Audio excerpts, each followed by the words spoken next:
guys, welcome back to Rocket Yan, my fellow space tubers. Today is the day, most probably, for this beautiful SN9 prototype of the Starship to finally lift off and fly to a height of around 10 kilometers and prove to be a flight worthy and landing worthy. So, uh, yes, it is looking today because first of all, the main hurdle which SpaceX was facing from the past few days was the FAA approval, and they have got it for today. So yes, looking in for a very good flight today.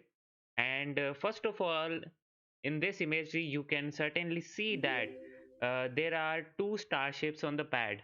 Yep, there have been two starships. First of all, there is one SN9 and the other SN10. The one which is lower in height and in this view, which is in the right hand side, is the SN9, and on the left hand side is the SN10. And we can very well see some of the GSE equipments coming into its power, and we will soon see some tank farm activity to also begin. But right now we are just SpaceX is doing final checkouts, and hopefully today is the day for this thing to fly. uh Hi everyone, hi Angel, hi Daily Tech Business, hi Rohan, uh hi Dead Rider, hi Angel, hi Lab Rat.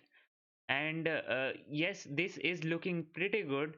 Pad is clear, road is closed, and we are just waiting for it to means fly now, right?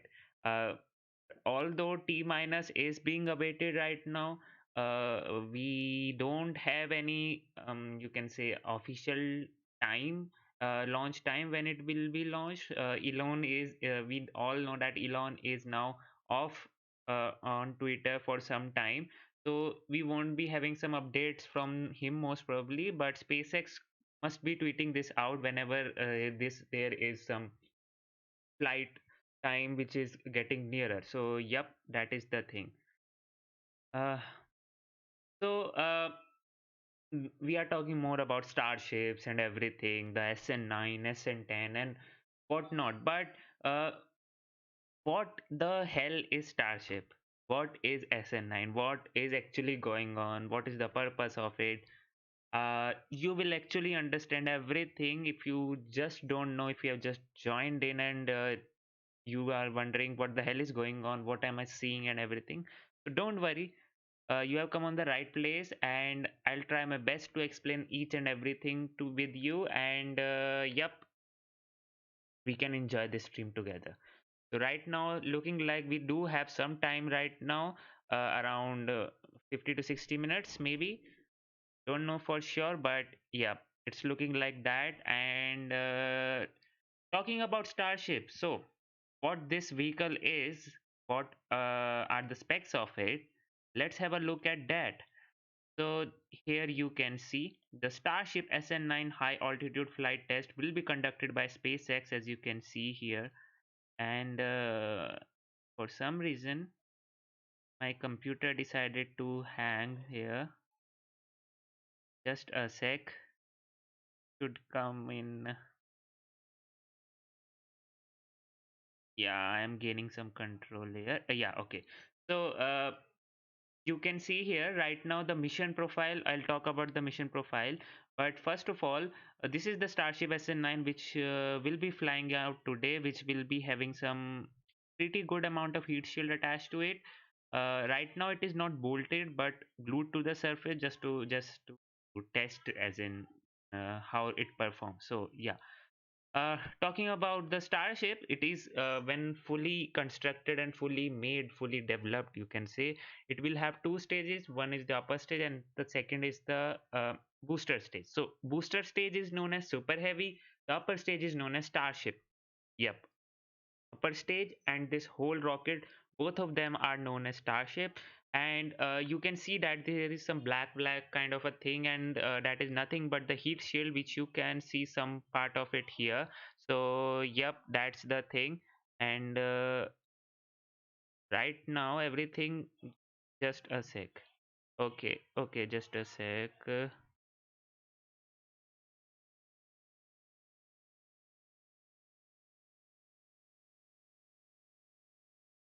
So here you have this thing. So payload capacity and everything, we will have a look at it. Right now you can see that the payload to low Earth orbit is around 100 and 100 plus tons, which is uh, you can say is predicted to for this thing to have. And it is around 120 meters, which is like around 25-story building if I'm not wrong. And this is the Starship.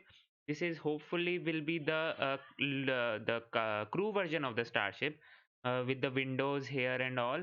And you can see that the propellant capacity is around 1200 tons, and it is the fully reusable spacecraft. So yep, these both stages are fully reusable.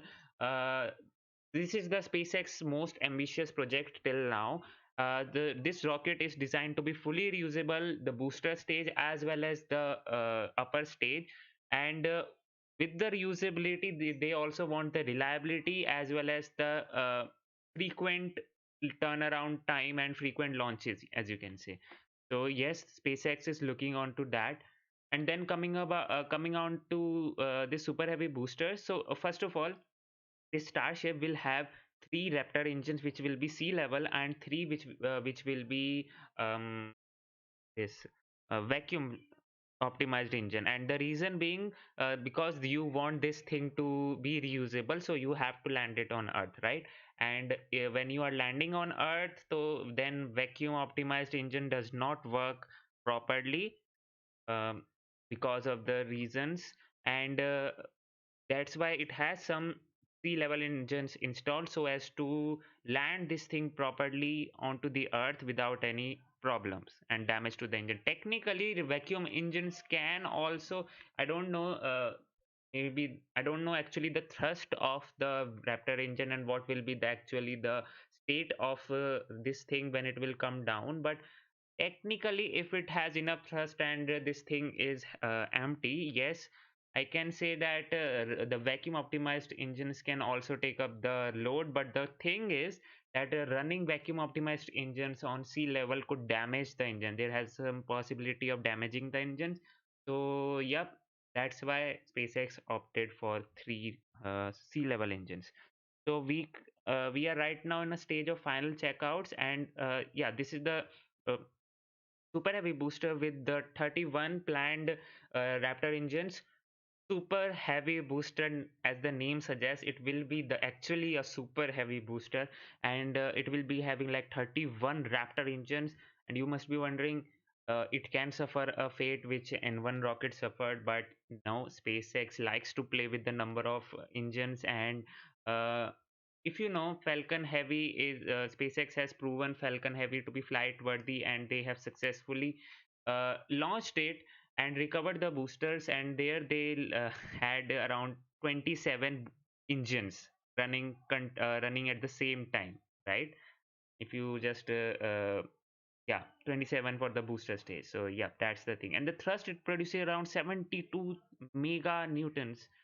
That is freaking awesome. So this is the crew version. You can see it has a payload volume of 1100 meter cube. That is so high that uh, right now, around the payload capacity of the Falcon 9 booster is around, if I'm not wrong, 200 meter cube. It has 1100, five times, almost five times. And then this is the cargo version, which will be used to deploy cargo to the space, or the satellites to the space, which you can see here. And it will not be having any fairing with this. And it will open up the mouth, or you can say the cargo bay or the payload bay, whatever you want to say. And then the satellite will be deployed. So yeah, that's the thing. So the use cases, we'll get back that we'll actually get into this thing in a bit depth also. But here you can see that Starship creates possibilities for new mission, including space telescopes even larger than the James Webb. As you know, James Webb is the most largest right now, the payload which will be uh, launched into space, although it has been like you can say what do I say, compressed, not exactly compressed would be the word, but yes, optimized to stay in the Ariane 5 payload bay. But yes, the James Webb is a very large satellite, and it has the capacity of even more than that. So, yep, that's the thing. Then the space station, will be having the capacity of docking with the space station. As one of our viewer also asked last time, that the space station, will it have any you can say disadvantages of having such a heavy mass lying in there, or what? But yes, maybe the size of this could have some restriction of how it approaches the space station, and when it will be docked, maybe the center of mass could technically shift a bit. So they do have to uh, um, maybe change the thrust vectoring of the Soyuz, which is used to propel the space station for changing the orbit or station keeping. Maybe in the future we can even see Starship doing that, but right now with this configuration, uh, no. If the Starship has like a docking adapter onto the nose, then it could be used to propel the International Space Station and change its orbit. But right now in this configuration, if it fires up its engine here, oh boy, you are going in for a ride in spinning space station. Woo. So yeah, that's the thing. Then the moon mission. Moon missions is there for the lunar. Moon mission is planned.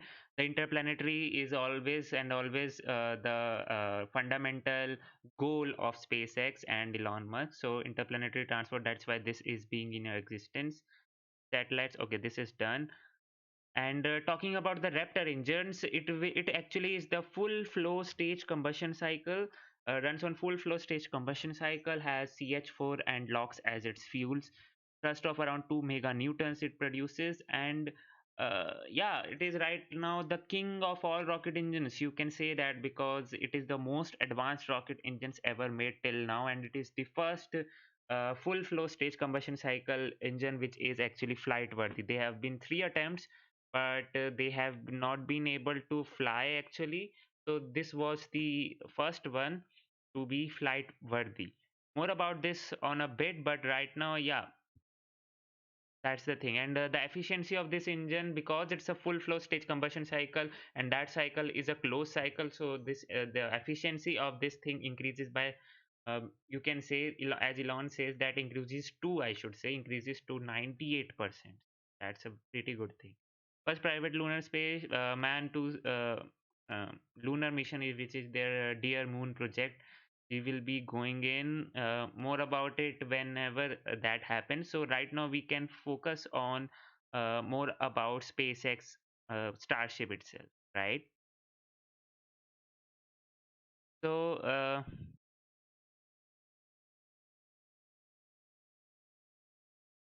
two vehicles being close, I will which surely will tell you about something.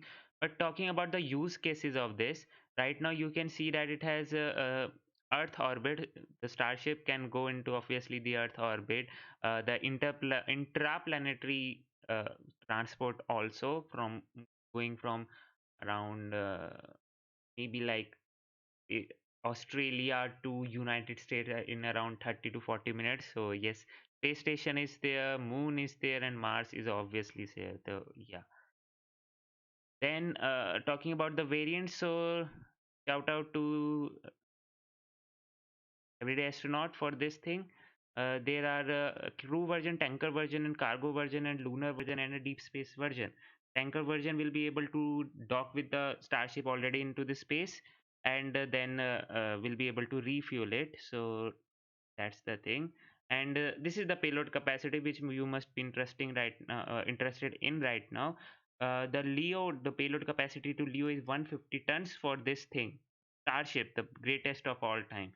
But the GTO, you can say the geo synchronous transfer orbit, is around are only 21 tons.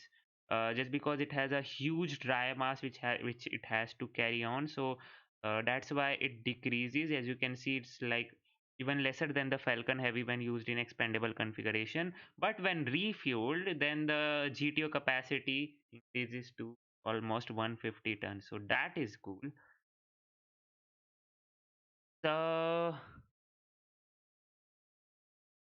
talking about the Raptor engine, so you can see here this is the Raptor engine, which actually is a full flow stage combustion cycle, which means that it has two pre-burners for oxidizer as well as the fuel one. So for the oxidizer, the pre-burner runs at oxidizer rich cycle, and for fuel means yes, for the fuel turbine, that pre-burner runs at fuel rich cycle. So that's the thing. And come on, load. Yeah. Have you seen this video of Seabass production? Seabase production, or what should I say? But the SpaceX Raptor. This is so cool. I mean, just see this thing. I'll try to explain it on the way. Raptor is the world's first flight proven full flow stage combustion cycle. This is actually, you will see the cross section of the Raptor you here. So yeah, to look out for this thing. Is so cool.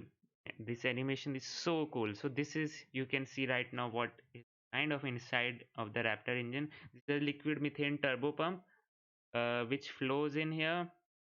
Fuel flows in here, and then it will go to the first of all will go to the nozzle.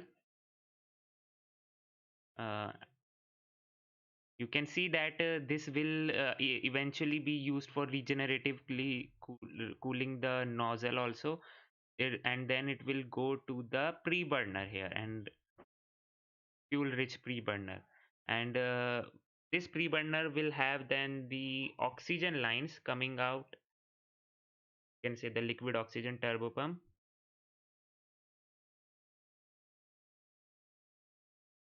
This is this has come to its full power now. This has also come to its full power, both the oxygen as well as the fuel rich pre-burners powering, going into the combustion chamber right now. And now the full thrust. This is so cool. Chamber pressure of greater than around 300 bar, greater than 300 bar. It's like um the actual pressure which it can take is around 3, yeah, 300 bar. Yeah, that is what it is capable of. So this was some cool thing which I wanted you all to see. That's why here I have this thing. So right now, talking about some more cool things, there is this thing coming up right now, which is actually join the first all civilian missions to space. If you haven't heard of this right now, they SpaceX yesterday only announced their whole all civilian missions to space, in which there is one billionaire, if I'm not wrong, uh, who will be providing booking all the four seats on the crew dragon, and then will be taking all civilians to space. That will be the first flight which will take actually civilians to space.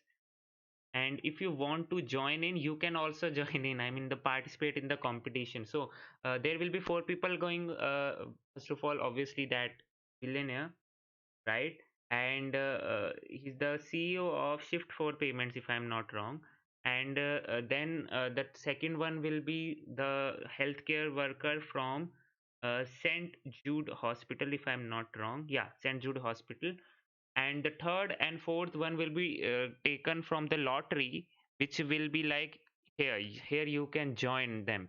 Like if you will donate to St. Jude hospital, then you can put in your entry, which will be like a random lottery, which will be which will take place, and then from there one person will be selected and will be flown to space for absolutely free. And the other way to enter is if you have a good inspirational business story or startup idea, entrepreneurship. then you can register for the shift for ship. And if they like it, if the judge panels like that plan or idea or whatever, then you will actually be able to fly. I mean, yeah, here you can see it will mostly be skill based or what, but this is totally and totally luck based. So yeah, that's a cool thing which is happening right now. So that's why it was in there. So right now,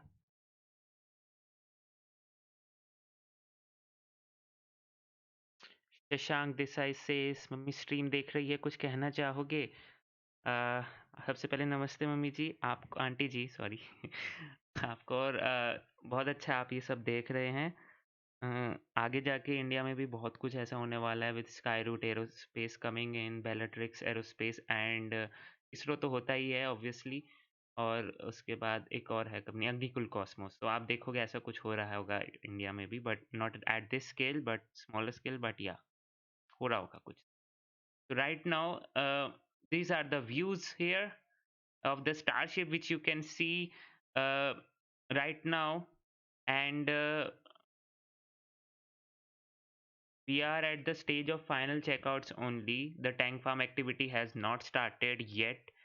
And yes, someone asked me that what are your views about SN9 and SN10 side by side on the launch pad? First of all, yes, I would like to have my views on it. For many people would be thinking like there are some risk of having SN10 there near this thing. Maybe if SN9 explodes or what, so then how will actually things takes place? I mean, they can damage SN10 probably. But I would like to say for that, first of all, SN9 actually, if they have put SN10 there, they must be like very, very, very faithful on SN9 right now. Like uh, uh, at least it does not explode on the pad, because if it does explode on the pad, then it will actually certainly damage SN10.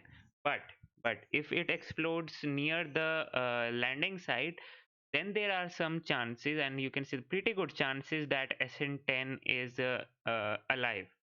I should say will stay alive, because uh, that's not very far away. But as we saw from the previous explosion which SN8 had, we saw that COPVs actually.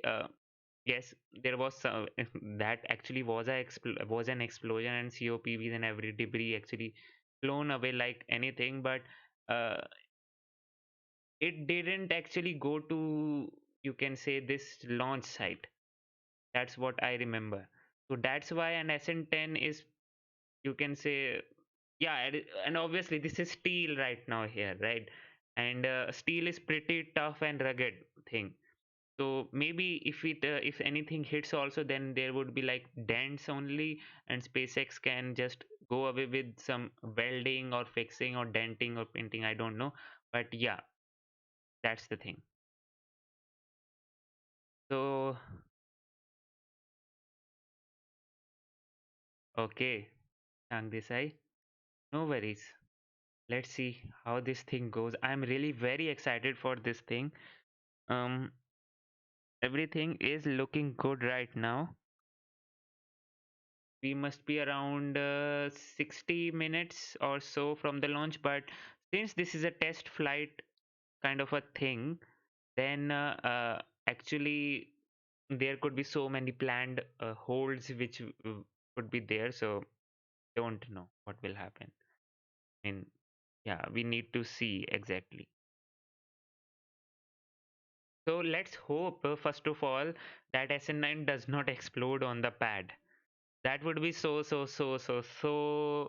unfortunate, because it will actually uh, make the progress of this Starship development a bit slower. The SN11 is there, right? Huh? The SN11 is there. From SN12, I think they don't have the SN12, and all are scrapped, I should say, disassembled and scrapped. And SN15 is coming up, which will be like fully redesigned, fully new part of a thing. and then they will go with that. So yeah, but right now SpaceX is focusing more on BN1. You don't know, BN1 stands for booster number one, and that is a super heavy booster, and its construction is going on in the high bay very rapidly. So we can see that also coming up in some few days, or you can say few weeks. Sylvia asked, how do you know when SN9 will maybe launched? Right now, see, I'm again repeating that this is a test flight, so there could be so many holds, not only because of weather, but because of the vehicle itself. SpaceX decided that there is some issue or something like that, which happened with SN8 flight also. Like SN8 was a two attempt launch. In the first attempt, they aborted it at just like T minus 0 second or 2 seconds or so. There was some, I don't know what was the issue, but yeah, they aborted it, and at that time we weren't able to see it. The next day we actually saw it fly, but today don't know since this is a test flight. But right now, from the things which are happening, and if we assume that there are no holds as such, so you can go with around 60 minutes until the launch, around 60 minutes. So let's see what actually happens with this thing.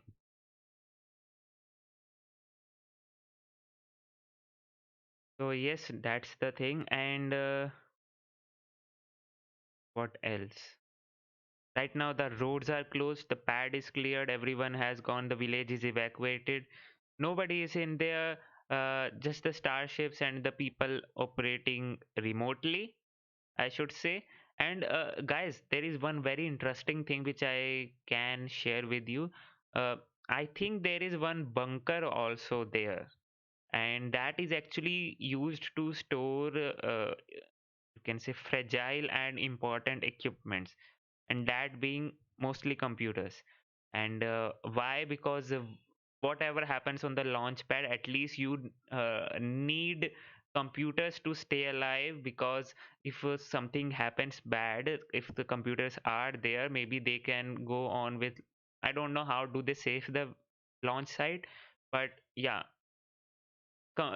computers could do something. That's what I am trying to say. So yeah, they have placed all the those things there. Shank says, tell us about the orbital launch pad. Orbital launch pad. See, we can very well expect that SpaceX um, goes on with the orbital launch from here only. Okay, but there is some possibility to go in from Kennedy Space Center, because that space center is actually designed for having to take heavy launch vehicles, right? Saturn 5 used to launch from there. Delta 4 Heavy also used to is launched from there. So Starship is like weight wise, yep, you can say that it can take up the weight, and must be having some GSE there. But as you know, SpaceX has like very, you can say, um, rigid requirements for the launch site, as in they are planning to literally catch the super heavy booster. So don't know actually what will like happen, because um maybe you can go on with KSC, but I don't know right now. But yeah, that's the thing. Douglas Kim asks, why the heck there are two big rockets there? Because one is SN9 and the other one is SN10. SN10 was rolled out when the SN9 was not given the FAA approval. And right now, SN9 has been given FAA approval, and the official statement which has come from FAA regarding this thing, you can say, was a reply to a mail, I should say, not exactly official, or I should I say it was a reply to a mail, if it you can uh, get a hang of it. So it said that during SN8 flight there was some waivers which was not followed by SpaceX. Don't know what was that. I mean, they asked for some waivers, and SpaceX asked for some waivers and they were not given, and then also they launched it, and that's why they had to, you can say, conduct one internal inquiry, as in what went, uh, who like you can say what went wrong with the, as in who instructed to go on with the launch and those things, and submit a report, and then afterwards everything was cleared. SpaceX must have submitted the remote report also. So yeah, now it is ready to fly. So yeah, talking about your question, the right now there are two starships on the pad. First of all, the thing which will actually fly is the SN9, and it is on the right hand side, and it is, you can say, a bit placed a bit lower also. And the other one is the SN10. So after the SN9 flight, and no matter what, if it is, it would be very interesting if SN9 flies again. I don't think so that will happen, but if SN9 sticks the landing, will it fly again? That would be a very interesting thing to answer, since SN10 is already there, and uh, maybe they can, you can say, okay, I'm thinking like this. If SN9 flies and sticks the landing, SN10 will be the next rocket to fly. That's so for sure. But in future, just to, you can say, test the limit of Starship rockets, SpaceX could technically think of flying SN9 also, just because to test the limits of this thing. Like they eventually want this thing to be frequently reusable, right? And so being, if they have recovered it successfully, then they also wanted to launch it again.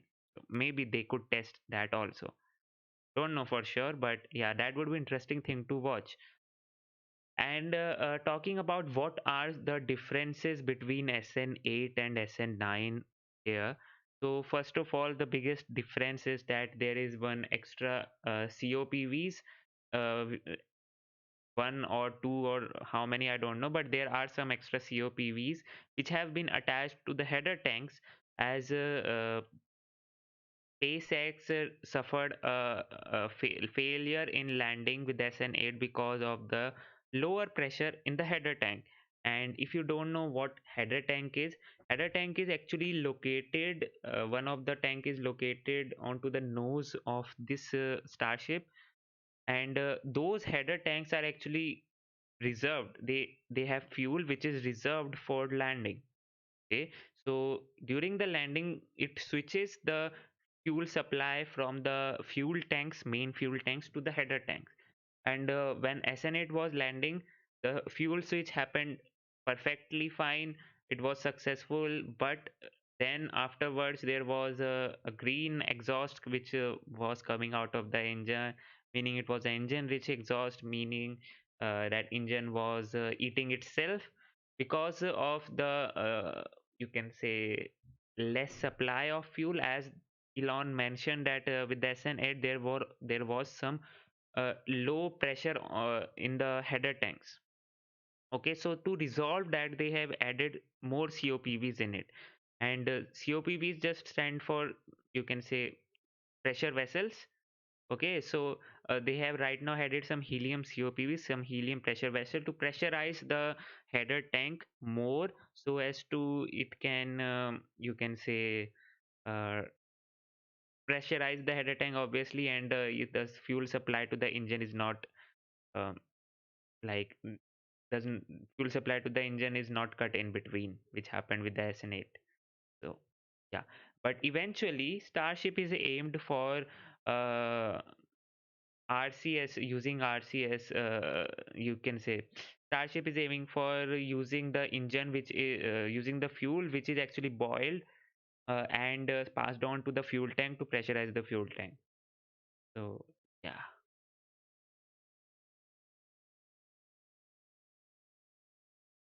Shashank says, yes, they will try to test their new tech for every launch, so SN9 is likely to be preserved in museum. I mean, yes, first of all, you are right with the new tech that they will be testing with every launch. That will obviously happen. As you can see from the SN10 only, that it has so many heat shields attached to it. SN9 does have some, but SN10 has like three sections of heat shield. Well, one is very larger, uh, second one, and then a third one. They all are bit apart. Maybe they are testing three different types of heat shield on it. Don't know for sure. And there certainly are more number of heat shield, you can say heat shield tiles on SN10, which could technically imply that they can even go higher with SN10 if SN9 if with SN9 everything goes well. So yep, that's the case. Viswajitra, I must have answered your question. If everything goes well with SN9, SN10 will be the next one to fly with some more heat shield. That's the thing. And yep, there could be a possibility to save that in museum also. As in, they have actually saved one of their Falcon 9 booster, if I correctly remember, to be displayed on SpaceX headquarter, or I don't know, but there is one Falcon 9 booster which has been saved and is on display, and that was like the first one which they recovered. I'm not wrong. Yeah, that's the case. So maybe this could be the SN9 could be one of them. But they do need to clear up some space for this thing.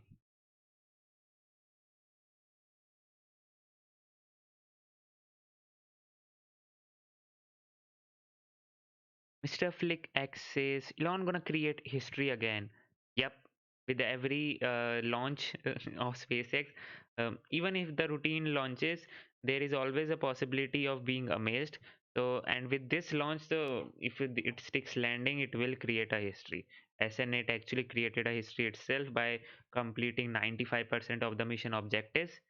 I mean, yeah, if the SN9 is able to complete all of the, you can say 100% of the mission objectives, Mars, here we come.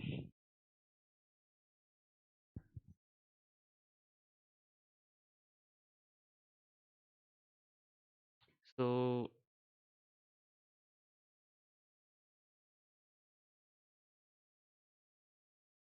right now, let me see if there are some updates to help you with. Let me just check that.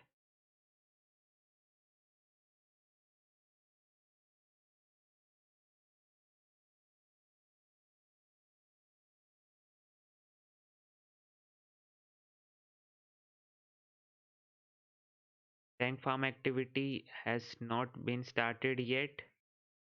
This is a bit weird, as in how SpaceX progressed with when it didn't had the FAA approval with the tank farm and all. So don't know for sure what will happen, but we can see that GSE equipments are coming up to life. So let's see actually what happens with this thing.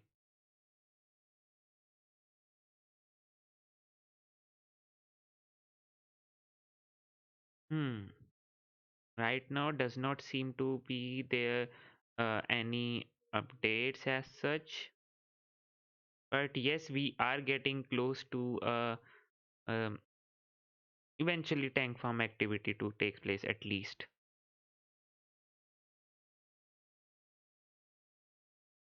Don Muse says one rocket is full with.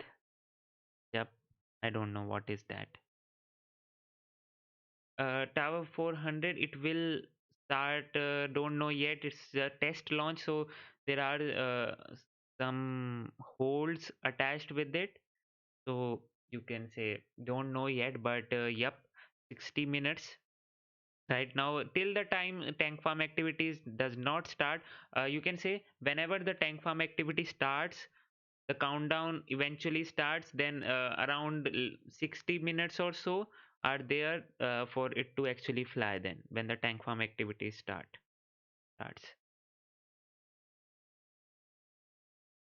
Yep, Mr. Flickex.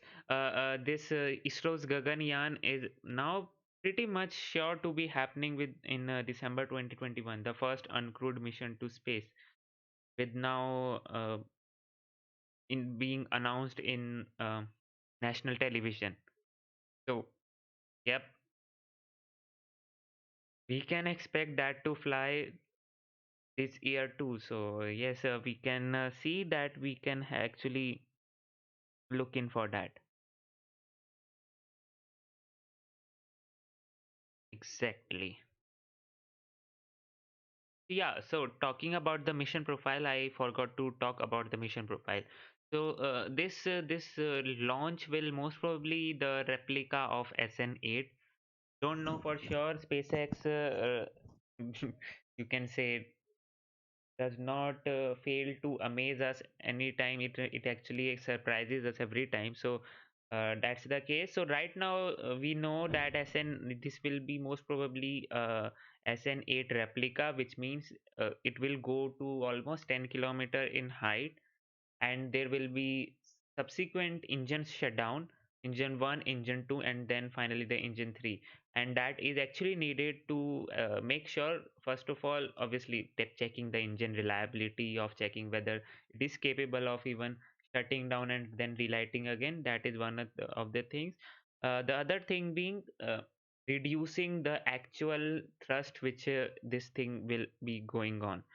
So as you if you remember, the SN8 actually had a very less TWR, the thrust to weight ratio. It slowly went up and then came down. Maybe with this thing, that could be the case. Don't know for sure, but yeah.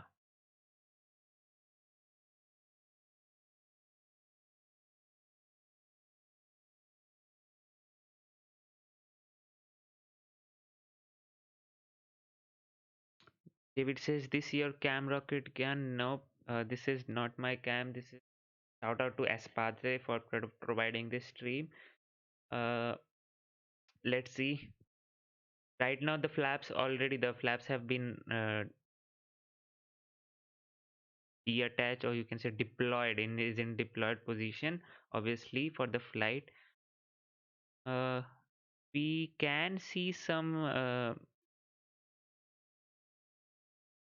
yeah, the clouds are actually there, from the GSE equipment, which means it is still active here, but the propellant loading has not been started yet.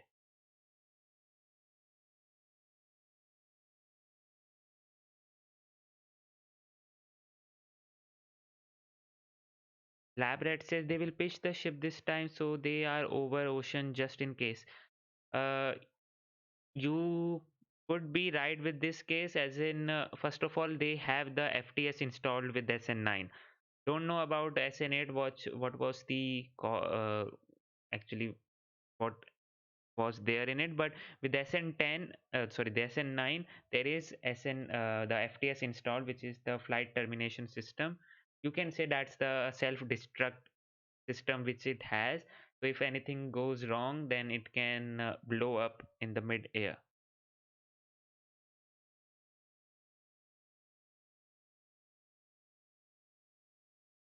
Shashank says, when will the vacuum of Raptors be installed and tested out? Right now, first of all, that will most probably be happening with the orbital launch, because every time, mostly the vacuum version of any rocket is tested in the flight only, because they can't fire it on the sea level, because they have, you can say, you can fire it on the sea level with some can say terms and conditions attached, maybe make the environment like that. But mostly the vacuum engine actually is tested during its flight only. So whenever there is an orbital flight of this thing with the super heavy booster attached, then you will actually see this thing most probably will be having the vacuum optimized engine also. And Elon says that we can expect the Starship, the whole Starship with the booster attached, the super heavy booster attached, to fly in the end of this year. That is so cool. Yes, David, these won't be on these prototypes, that for sure, because these are prototypes. These are not designed to be actual rocket, and these are in development stages only right now. And we all know that the SN15, which is coming up, will be having some major changes, and most probably will be made from 3 steel. Also, there will be some aesthetics change so that it looks beautiful. That's what Elon says. It will be very, very, very huge. I mean, I can't just imagine the size of this. Even this, the upper stage right now, which you are seeing, is very huge. And when the super heavy booster is also attached, that would be so, so, so huge. I mean, look at this thing. I mean, the super heavy booster will actually has, you can say, double the capacity of the fuel which it actually needs to propel the upper stage to a certain height. Because why does it have that? Because it has to cancel all that horizontal velocity which it has gathered, because it has to land again on the launch site, near the launch site, to be made frequently, you can say, to be um made available for the next launch frequently, or you can say the less turnaround time, for the less turnaround time. So yes, the super heavy booster has to carry excess amount of fuel rather than Falcon 9, which can land on uh, water. So yeah, that's why 31 Raptor engines and such a heavy booster.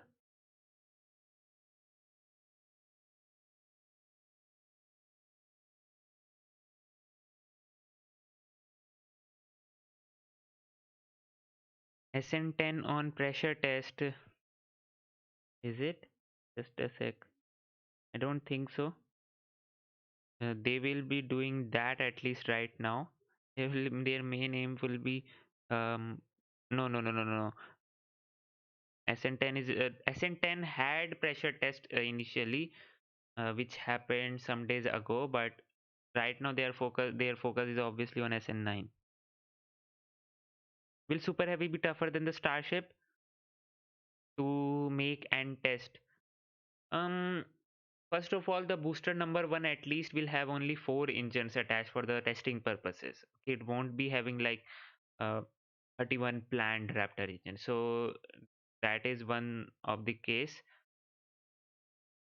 And talking about the complexity, well, I don't think so. It will be more complex than this Starship, the upper stage of this thing, because the booster landing will actually be like the Falcon 9 landing with the grid fins and the engines firing up.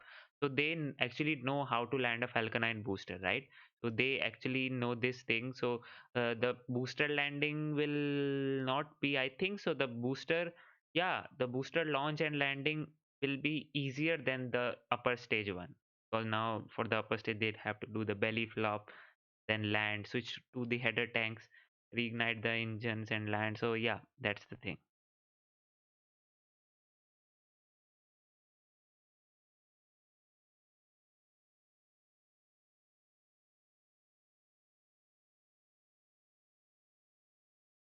It's pretty weird right now, like it hasn't started yet. The tank farm activity hasn't started yet. This does not take this long actually.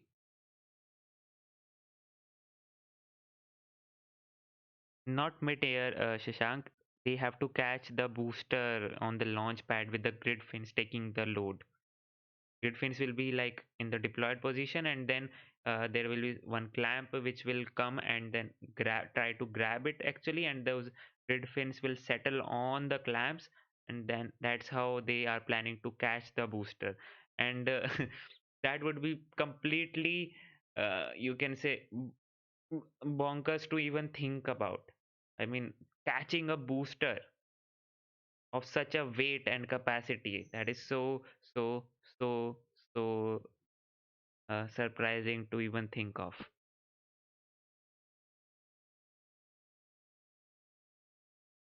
Yep, lab rat, you are also right.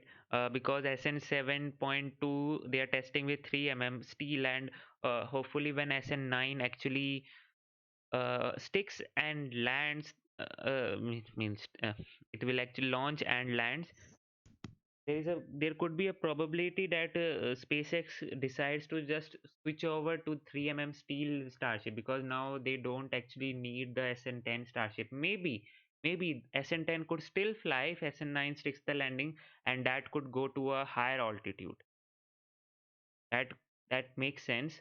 But if it actually has to repeat what SN9 is doing, I don't think so. SpaceX will be looking into that. Maybe they will then just go on with the 3 Starship and repeat. If they want to repeat, then 3 Starship steel will actually make more sense.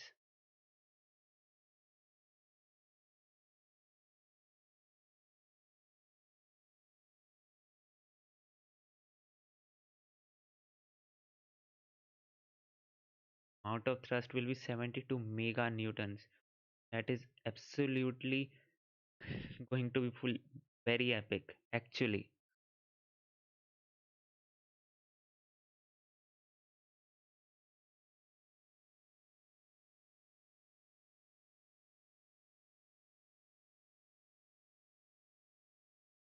And don't be surprised if in future you will like say see fleet of starships on the launch pad, and maybe this could become maybe in future this could become like airplane to space, as in the reliability of airplane could be there in starships, the rapid reusability with little to no refurbishment. The concept only like the concept only looks like very sci-fi kind of a thing, and SpaceX and Elon Musk are actually doing that to make that actually happen. So yeah, hats off to them. Thanks, David, for your appreciation. Um, really appreciate that. Support me. I mean, I try to do these kind of thing only with all the launches that happens in the space industry. Uh, I try to stream those, and as well as I try to stream space events, as well as we have space related videos too. So yeah, there's a lot in this channel which you can find. Let me see if we have any update yet, because it's very unusual to see the tank farm activity, or you can say the prop load has not been started yet.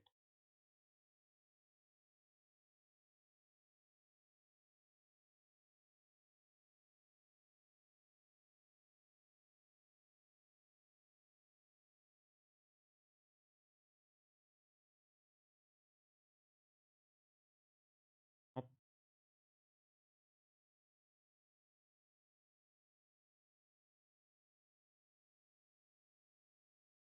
right now,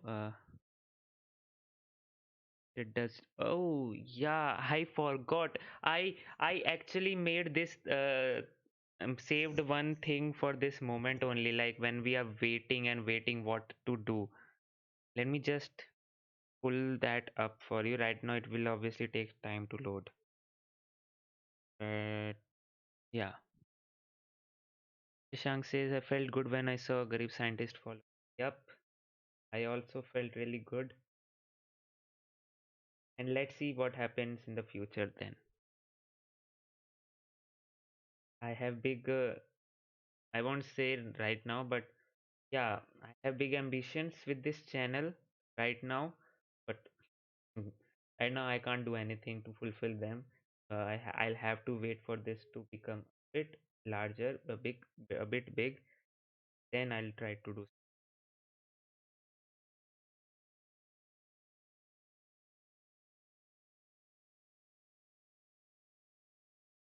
Yep, lab rat. See, the drone ship is not actually suitable for super heavy booster. That's why they have to purchase this uh, oil rigs. Literally oil rigs they have to purchase for launching and landing. First of all, uh, if they are launching from the ocean, then you can say actually what will happen. What I am thinking of will happen is If they have purchased oil rigs, that we all know, then eventually they can land their super heavy booster on the oil rig rather than just going on to the going back to the pad.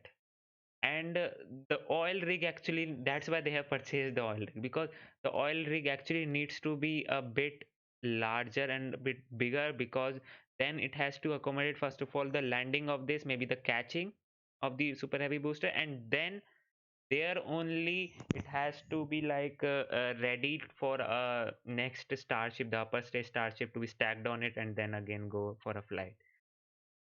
So yep, that's the thing.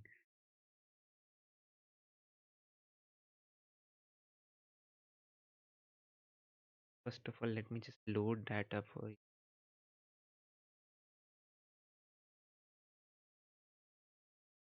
I felt very really uh, good when I heard that news that SpaceX is actually going on with the uh, mm, civilian crew to the space, and that was so. That news, when I heard that, that was so good for me, because there are literally literally companies aiming for space tourism like Virgin Galactic and uh, Blue Origin with the New Shepard rocket, but they have not achieved yet. And SpaceX actually didn't aim for space tourism, and now achieving that. That is so cool. If you will see their timeline, human space flight was in their plans, but uh, no space tourism. But you can see now people are choosing Crew Dragon. Do I say Cargo Dragon all the time? Crew Dragon for going into the space. And main reason is Elon Musk. I believe that, and his ambitious projects.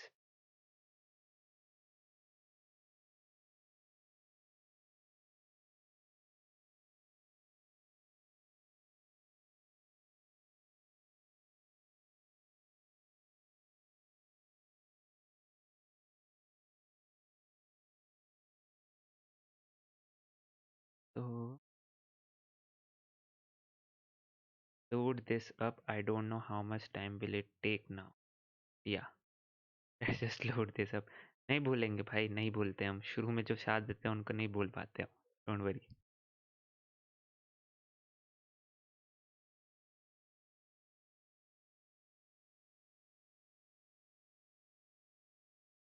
Guys, if you want to support me, you can certainly uh, subscribe this channel. That would also help, and maybe consider becoming a Patreon.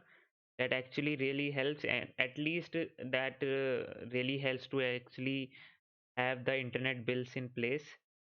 And yeah, so you can becoming consider becoming a Patreon. Link is down in the description.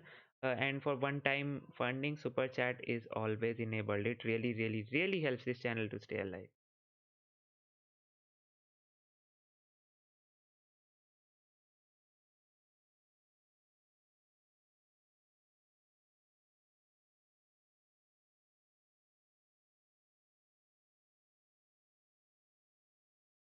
So in the meantime, if you have questions, you can oops, certainly try answer ask me, and I'll try to answer them for you.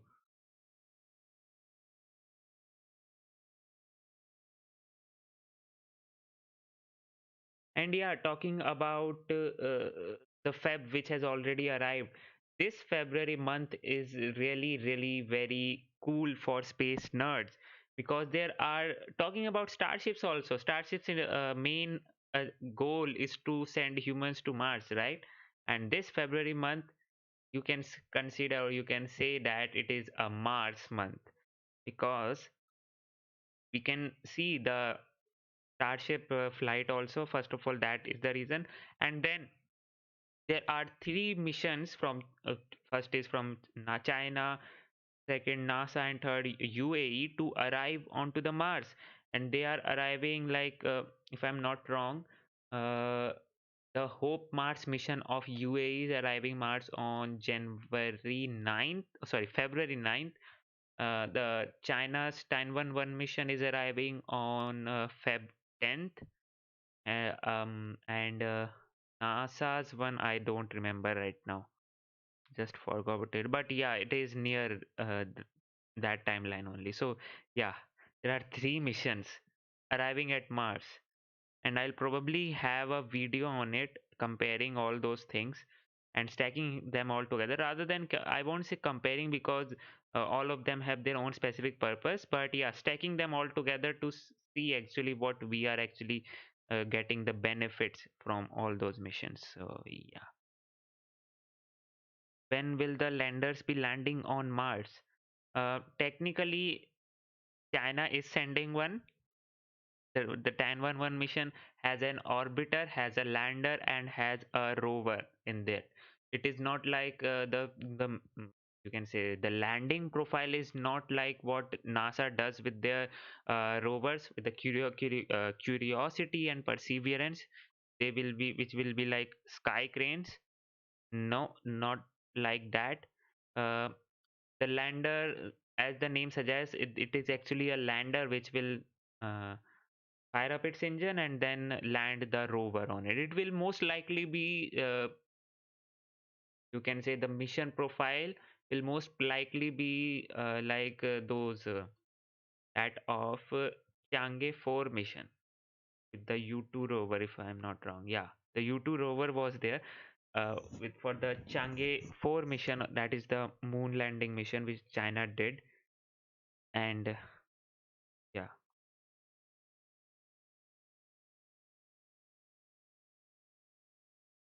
on man, load. That's why I was thinking what I am forgetting about before starting this thing. There was something which was clicking into the mind that I am forgetting this thing. But yeah, now I know what I was forgetting.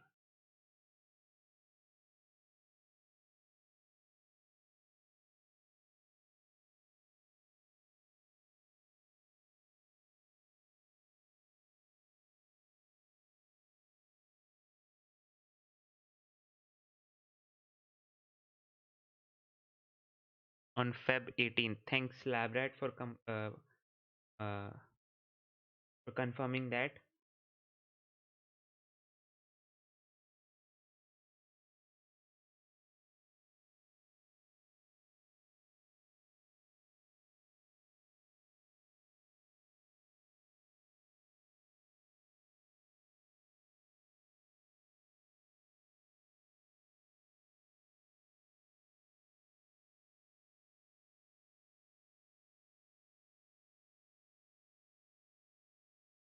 Come on, come on.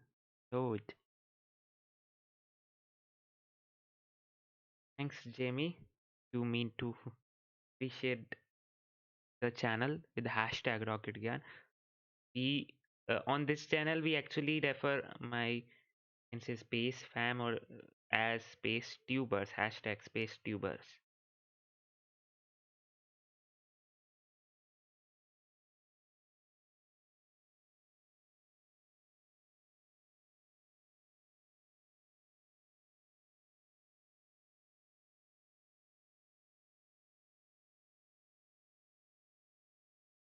On dude, load already.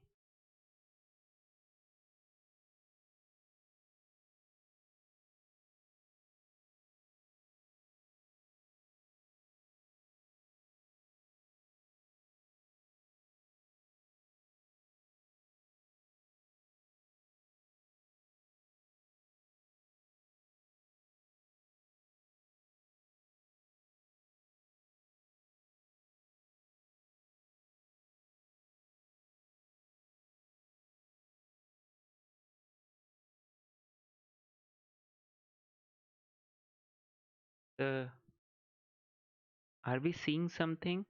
If we start seeing venting beneath the rocket, that simply means that the propellant loading is being started.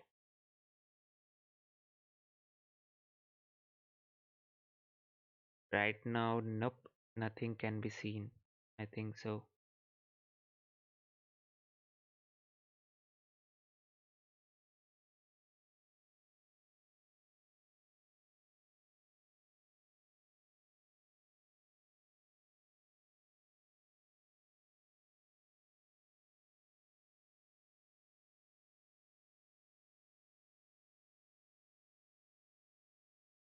So I think I can try to. Actually have to try to now load it. So I will play the music, the background music for some time, and yeah, you can enjoy it.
So guys, here we have the update that recondenser is on, and that means we are into the countdown. So whatever the hold was for, um, I don't know what was the hold, whatever the hold was, but now finally we are in the countdown, and this thing is actually, as you can see, this thing is venting now. And whenever this the vents which you were seeing earlier, this from there, whenever the vents are happening, like yeah, right now it is happening. So it generally means that the recondenser is on. So yes, things are happening quite progressively now, and we should be seeing after the propellant loading is started that at least SpaceX puts their original link up, and we can actually see it there. So yes, guys, it has started. The prop load is started. Tank farm activity has been started. Let me just update it. We are actually going into the countdown, so now it does not matter whatever I did. Okay, so let's just see this thing only.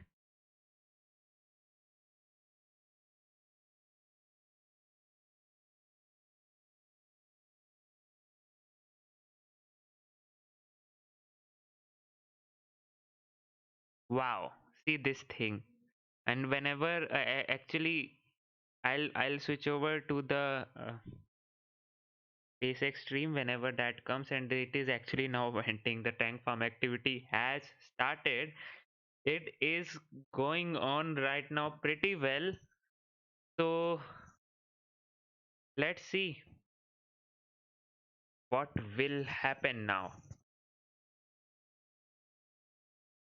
And the prop load will also start sometime soon. Let's see when that happens.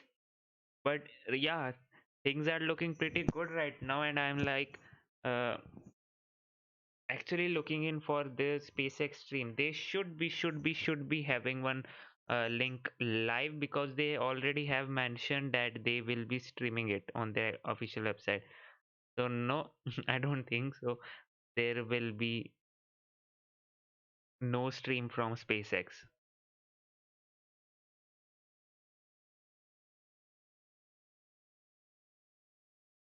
Right now also there is like possible liftoff time is around 1 hour from now. So let me just update that countdown timer also. So rather than this, we do have some predicted uh,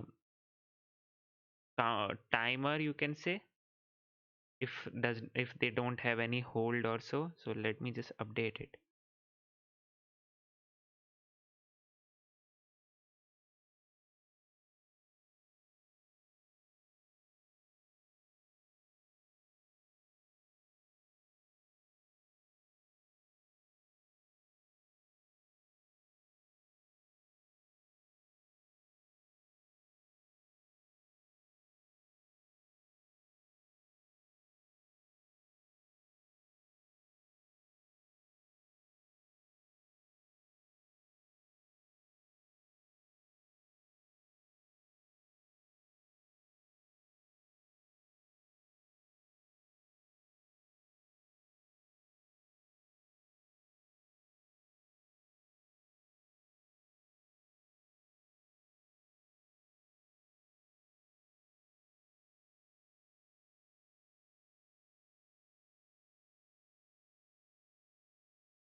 So yes, timer is updated as per the predicted time.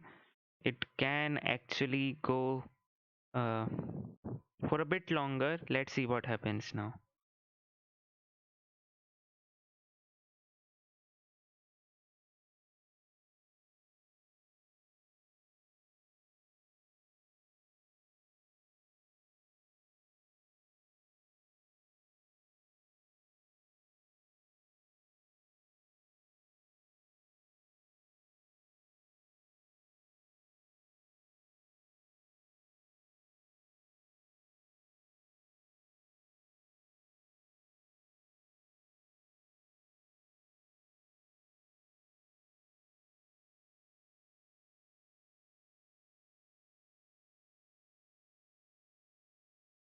Talking about the recondenser and tank farm activity, what actually does that mean? If you all are wondering about that.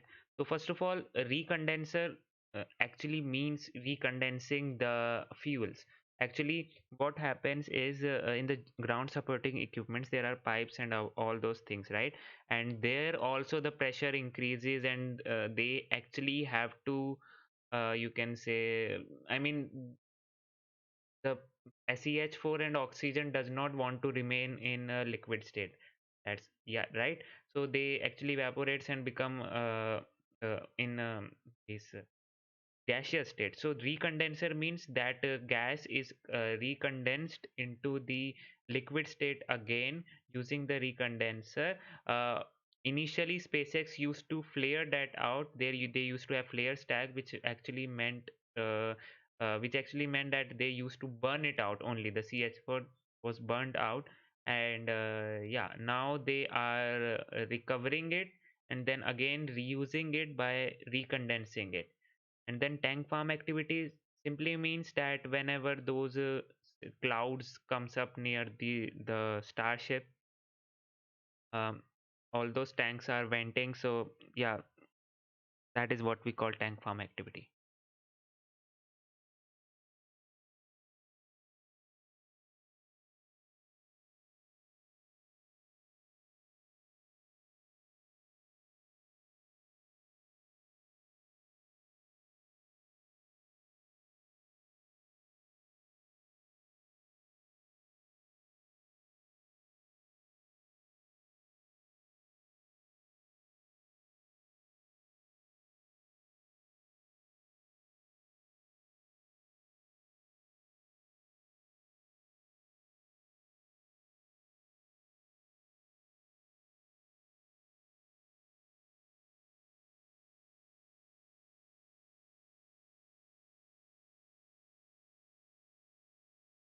I'm really surprised right now. So SpaceX does not have their stream link put up yet. Really surprised. As in, are they just doing the wet dress rehearsal with this thing right now, or what? They should have at least, because now they don't have like the unsurety of FAA whether they will give the approval or not. That they have to avoid putting up the link on the website. I don't think so. That's the case. So yeah, let's see. Although do have like T minus 42 minutes, and those the links will be like 15 to 20 minutes prior to the liftoff time. So yep, there is certainly some time left.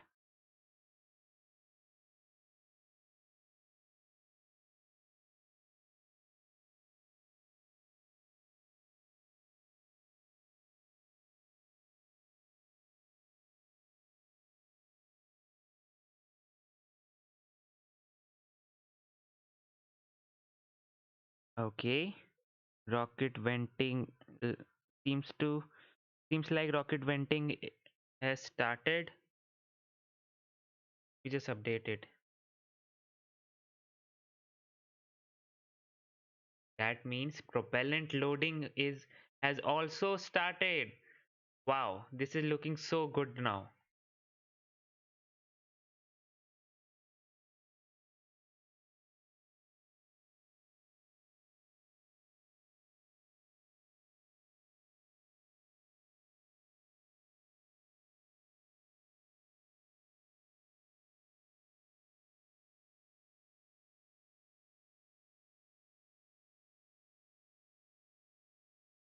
Rocket is venting now. I mean, wow.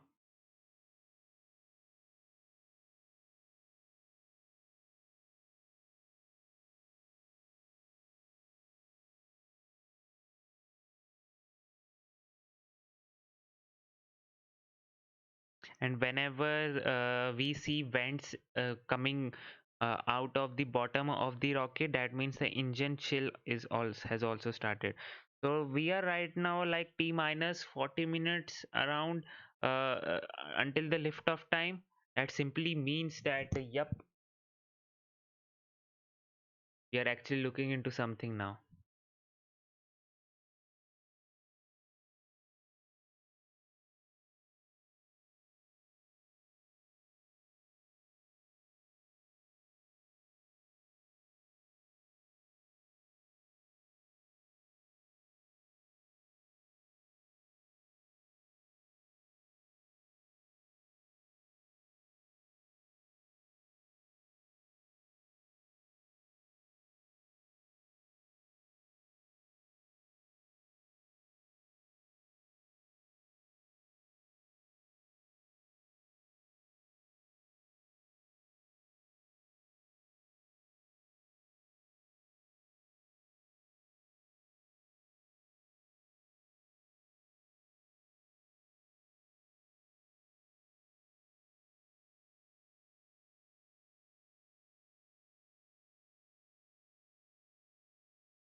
Things are heating up now, and we are probably going into the final countdown now. Let's see what happens. I'm so excited for this thing to fly finally. Let's hope, yep, that this thing actually flies. And yeah, let's see what happens now.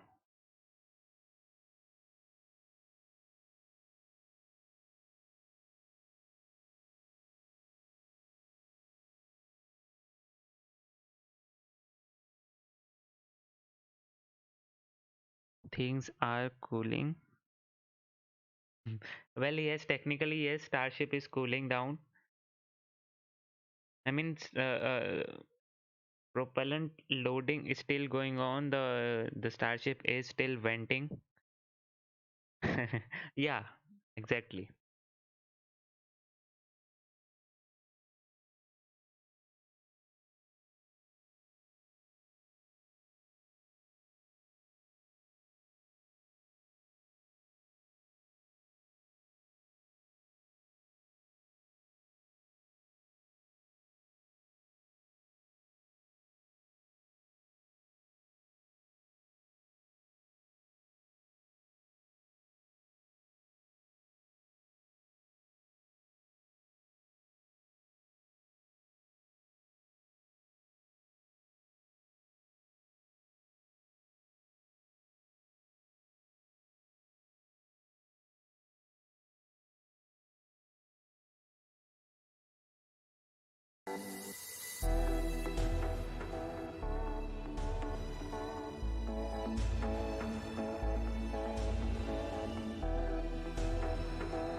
Apparently, the venting from the rocket has been stopped.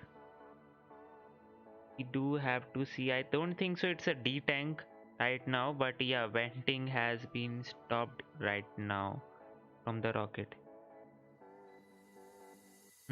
Okay.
So it looks like they are apparently on hold, I suppose. Don't know for sure whether they have changed any uh, procedures which they follow actually, but right now, if the vehicle has stopped vending, it seems like it is on hold right now, which simply means that there could be some problem with the vehicle, weather, or range. Let's hope it's not with the vehicle, just and with the weather or the range.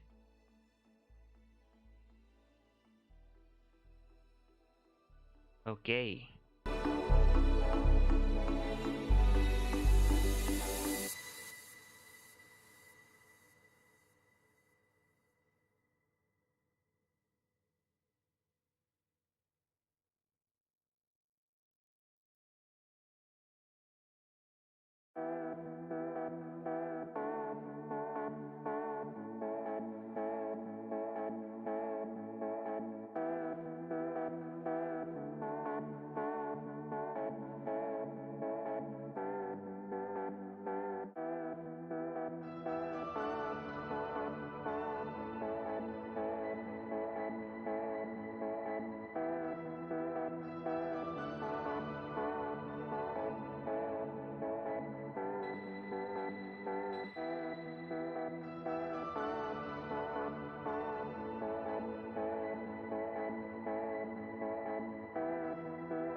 Yes, Nishant Kumar, it is arriving soon. Let's hope.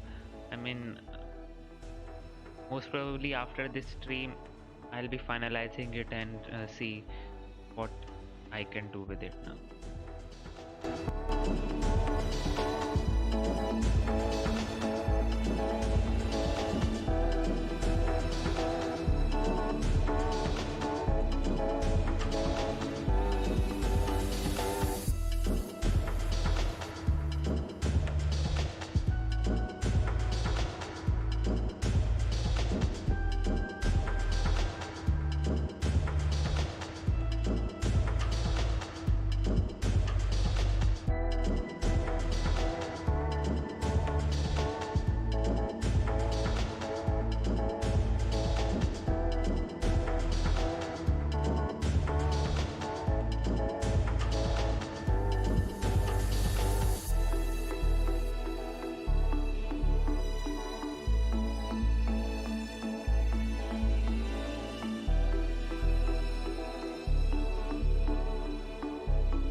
Does not seem like a detank though. I can't see in the above vent, or is it?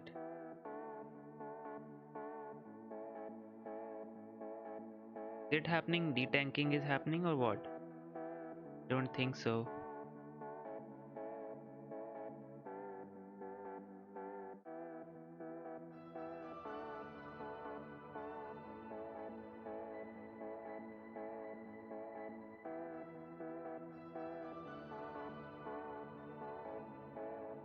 So, guys, before that, I mean, since it is looking like as a hold right now, so why not utilize this time and do something like this?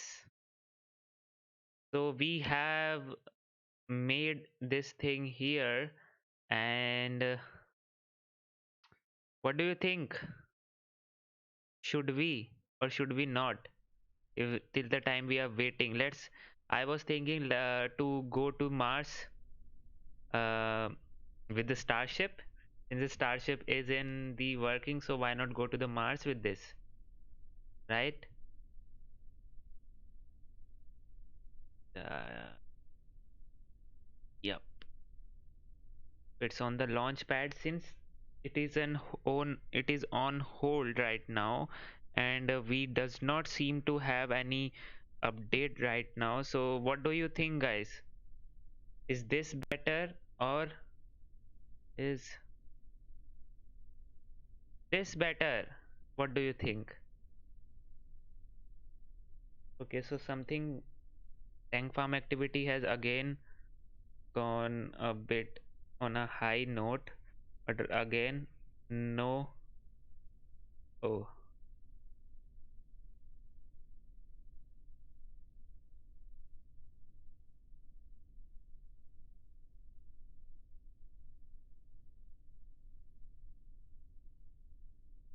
so looking like there is some range violation. That's why there was an hold. Looking like someone is just going on away in the car. That's why it was on hold maybe.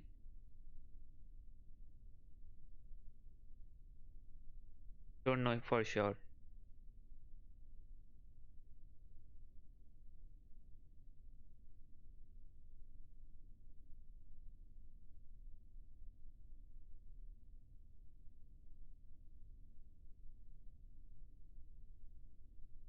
So anyways, I think so I can like uh oh wow, the tank farm activity is actually going on really great. And whenever uh this thing happens, when the tank farm is this intense, then it seems like yep, they are in deep into the countdown, and we are looking in for a launch today. And but I just don't understand why we can't see the vent near the rocket.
Well, right now it doesn't seem to be on hold, but still it is not venting right now. The Starship is not venting, but the tank farm activity has begun again. So, and it has like become really, really intense now. So maybe I can just like, okay,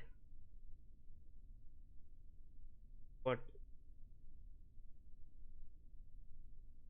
So, looking like there was some range violation only. That's why there was a hold in here.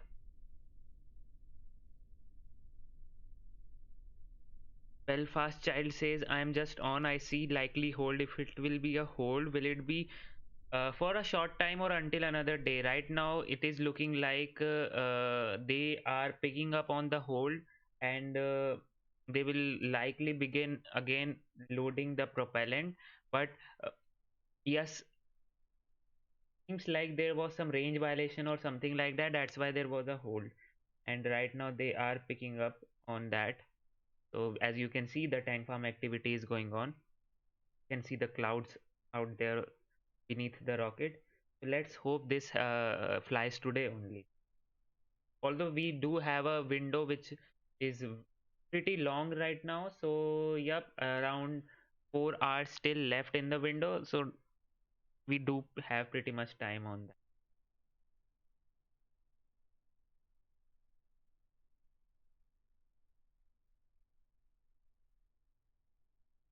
But I was just wondering whether I can play uh, KSP till then.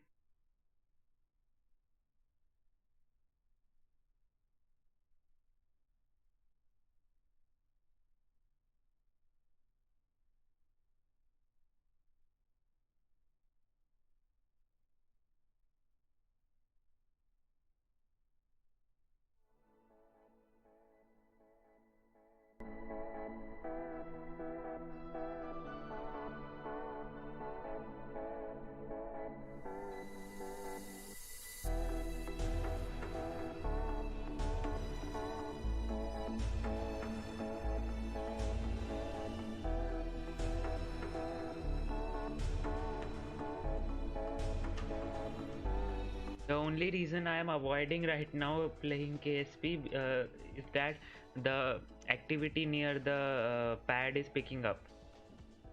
That's the only reason right now. Yeah. So let me just be sure that it is on hold right now. Then I'll be sticking on with the KSP. But right now, let's see what happens.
guys, looking like there was some range violation which happened, and that's why, I mean, there was some pickup truck kind of a thing who was hiding, and then police car came, and then you can say scared him away.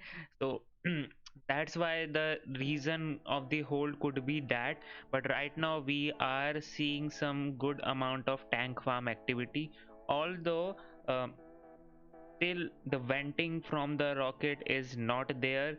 We are looking in for that. I mean, it should be happening, but it's not happening. That means propellant loading is not happening right now. But yeah,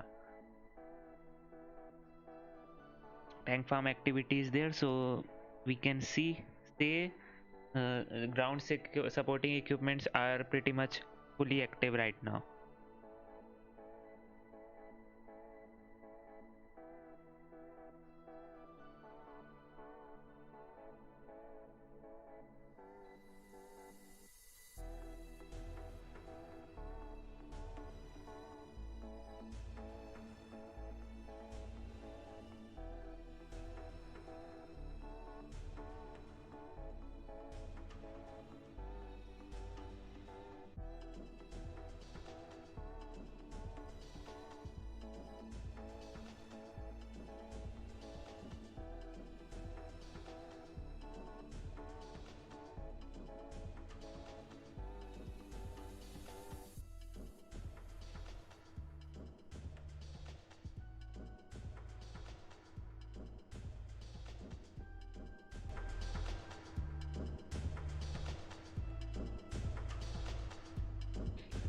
Okay, I think so. We can. It's looking like it will stay for this for a while. I mean, I was like, okay, the loading should start by now, but it is not happening. So we can switch over to this, and let's fly to the Mars. And whenever something happens, I am keeping a close eyes on the event, so don't worry. Whenever something happens, I'll switch over to the stream. And mods, please, if I somehow miss, please alert me so that we can go on with that. So okay, decided now. Let's, since the Starship is right now standing there, um, looking for a potential uh, start of the hold apparently. So until then we can see how the Starship could perform Mars, uh, you can say to the Mars and the back. So here we have Starship on the launch pad. This is the curvalized version of it. Kerbals are looking really very happy, and it is sitting on the launch pad with the grid fins and everything. So let's just launch it and see how does this perform. Just a sec, let me. Okay, looking good. And please guys, do tell me if you how can you just hear the sound of the rocket and all those things. There is vapors coming out of the Starship. Okay, okay, okay. So this thing is, if you can see or not, but I can see, looking like we have a vent, and that vent happens when there is a D tank. You can see this thing right now. Yeah, the venting is visible. I think they are recycling the rocket with I think they will be detanking it again, and then again loading the propellant. That's what they will be doing, I suppose.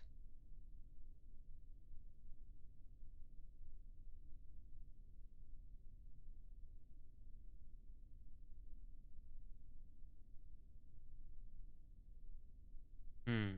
Okay. Good with that.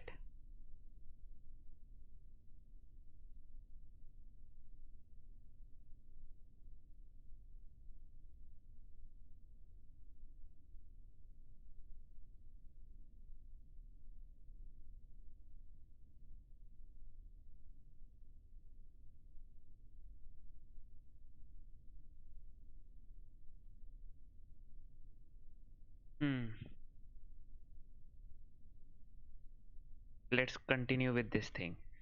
So we are on the launch pad. Rocket is looking good. Uh, and I forgot to change the flag, but it's okay. Let it be. Let it be like this. So let's just pump up the engines and go to the space.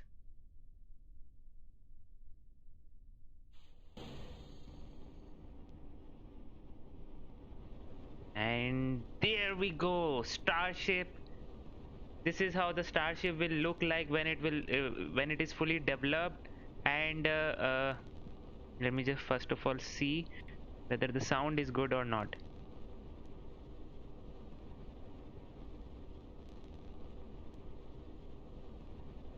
When it is actually going to Mars with the super heavy booster and the crew module of the Starship fully ready. Let's perform the pitch over maneuver right now, which will actually point us into the orbit. And if we don't do that, we will just go straight up and then straight down. So yep, this is necessary. See the cluster of Raptor engines and the plume looking so beautiful.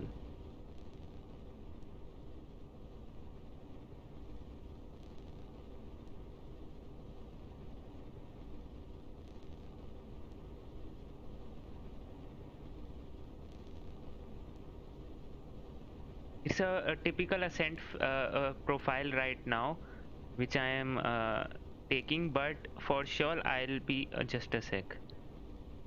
Before doing that, I should change the UI settings because, oops, not this one.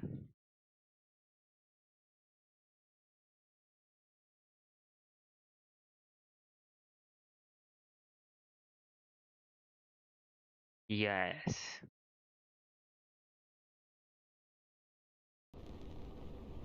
Now good. I will have to see how much delta V I have left on the booster, so I because I need to return it also. So let's see how does that go.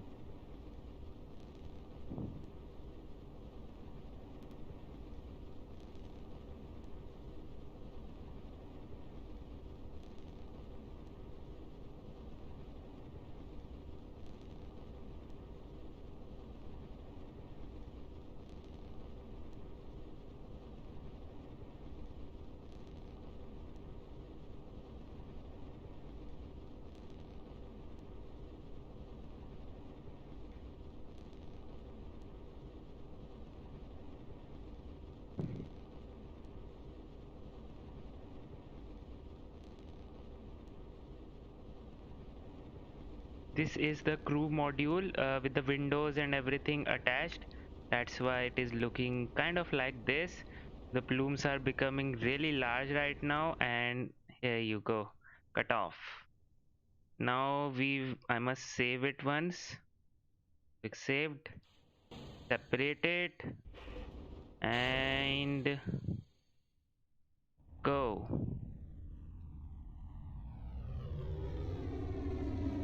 Yeah.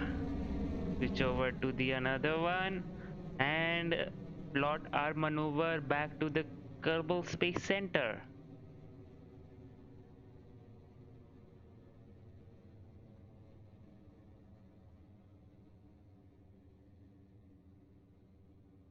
Done. Right. Come on, come on. No hang. Yes. Point to the maneuver node. This is deployed. Looking good with the super heavy booster. See, this is so huge. See the cluster of the Raptor engines right now.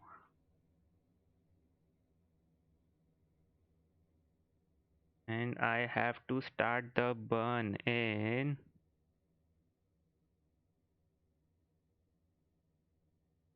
And there we go.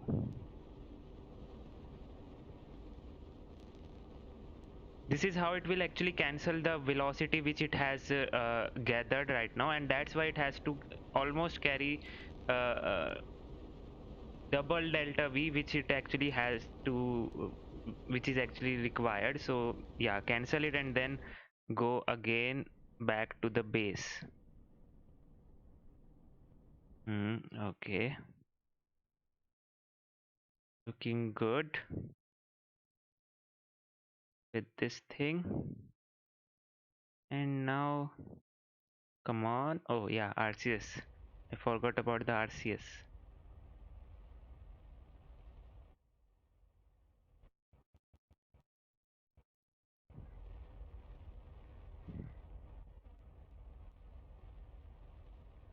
Perform our kind of entry burn, you can say, to slow ourselves down a bit. And let's see how our,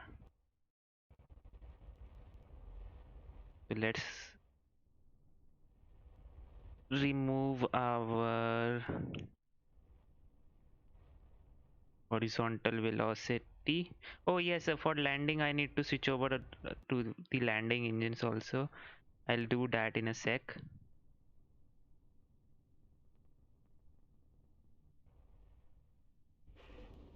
Now I should be landing, right? I think so. Let's see. Wow. For landing, it will most probably use this cluster here, the center cluster of 9 engines. So engine chill has begun. I think I should be going into that. Drive and okay, okay.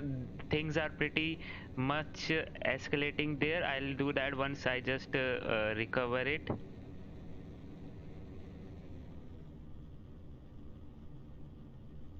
I don't think so. I will be having enough delta V in it. Come on.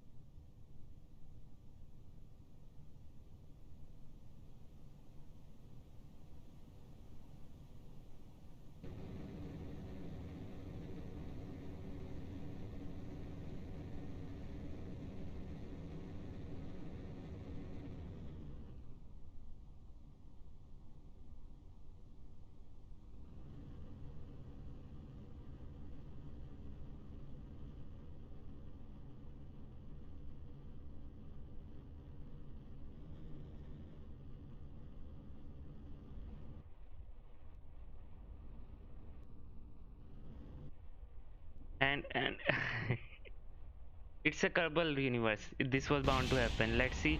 Let's just switch over to that. And yep. So engine chill has begun without issues. Yes, Labrat. If all goes well without issues, about 20 minutes to lift off, which simply means that yes, SpaceX stream should be up now, but it is not up yet. I don't know what will happen. Come on, dude.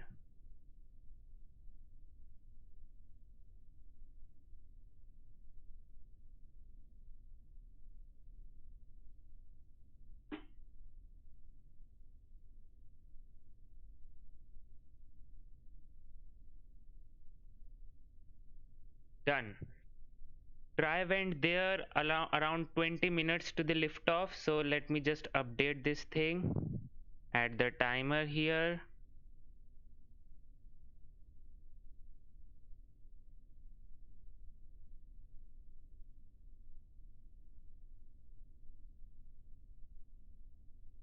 And SpaceX, please have your stream up now.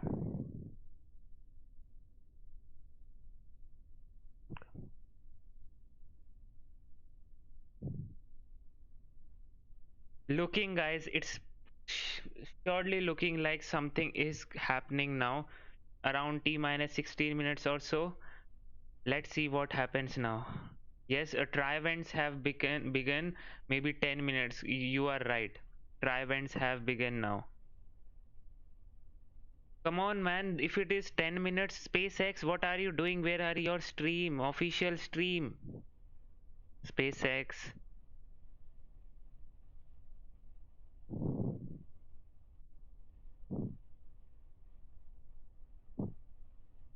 Wow. Is this what they are just teasing us or what? SpaceX should be having their stream up yet, but they are not.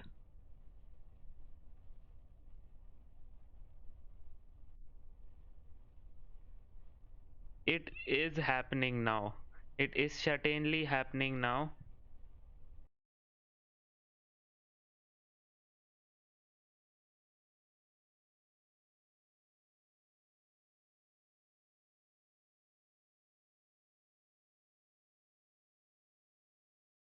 Come on, dude.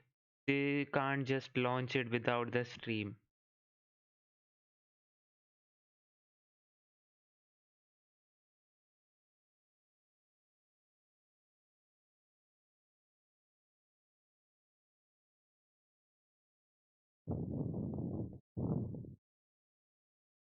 I am. Why am I like?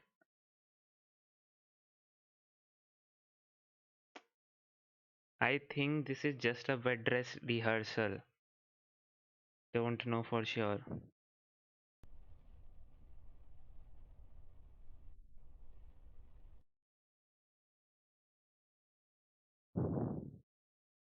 T minus 14 minutes, guys. It is happening.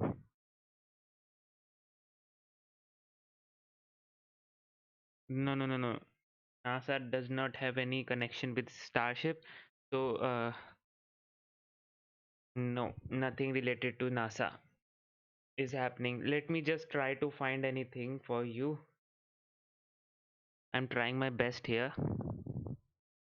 Let's see how it goes.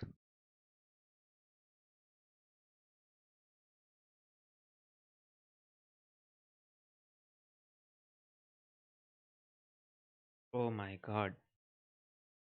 Will they be launching without the stream link? Come on, man.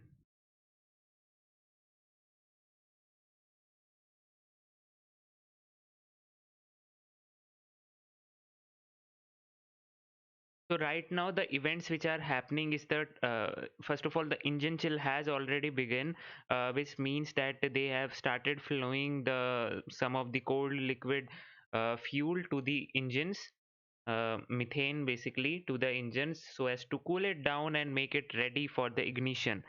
And the best sign that we are right now around T minus 10 to 15 minutes until the launch is the try event, which is happening right now. And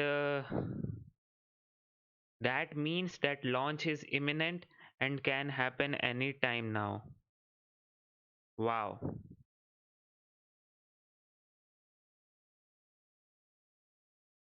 I'm really looking forward for this Starship SN9 flight. Let's hope everything goes all right and we do have a flight today, launch today, and a beautiful landing also. Whatever be the reason, but we will actually be seeing some uh, good scenes out there.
T-minus 2 minutes, continuing countdown on the flight of Starship serial number 9.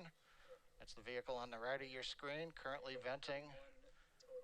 On the left is Starship serial number 10, which is also being checked out for a similar flight later this month.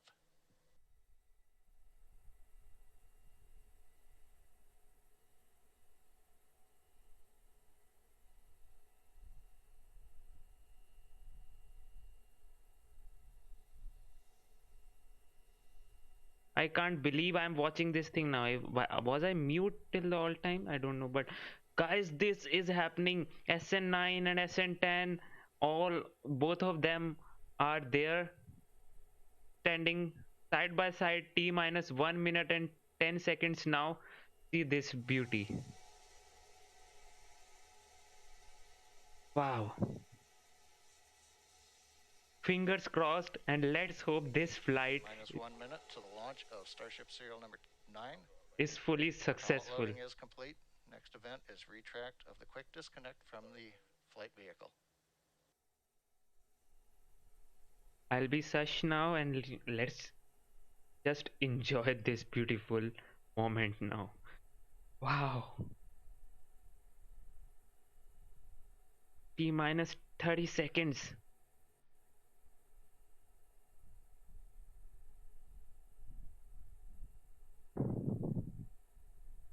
Okay.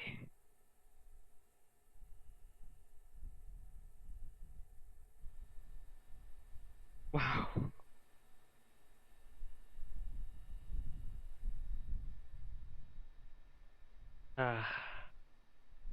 Okay.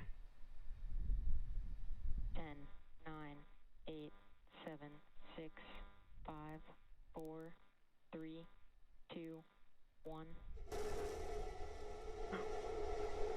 Oh man.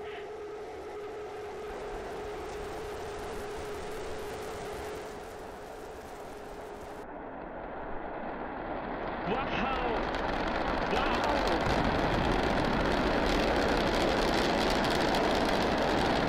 This thing is so cool. Finally. Oh my god. Please have the engine cam. Yes. All 3 Raptor engines at power. Starship climbing to 10-kilometer altitude. View on the right shows 3 Raptor engines burning. Everything continues to look nominal right now for the stage and for propulsion. Look at this beauty.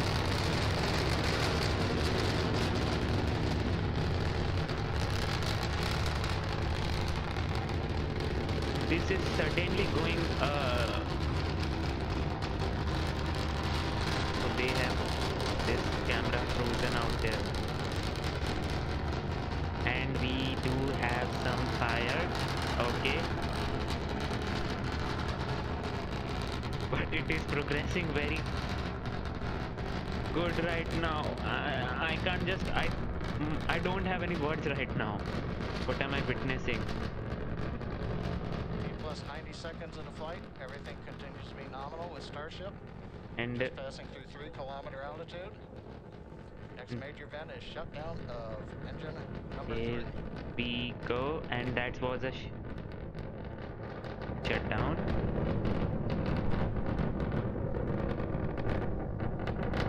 Venting started. Everything is nominal right now. Looking really good. T plus 2 minutes. Flight continuing on Starship. As a reminder, this is a test flight to a 10-kilometer altitude. Engine number 3 shut down on time as planned. We're continuing to climb on 2 engines. Everything continues to go well with Starship. Good engine performance so far. Okay, good engine performance. That is really delight to hear.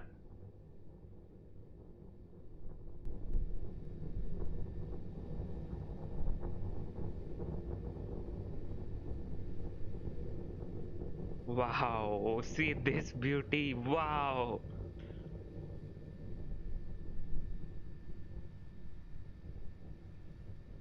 Climbing with 2 engines right now. Although they have some glitches with the engine cam as well as the onboard cam. That's why we are not getting them right now, but it's okay. Uh, come on, SN9, you can do it.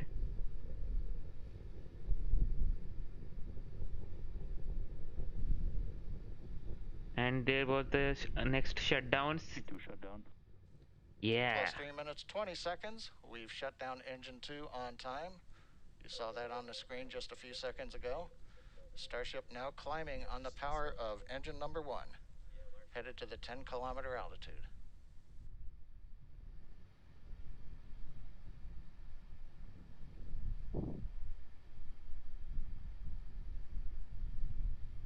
So it looks like now it will be hovering and holding this altitude.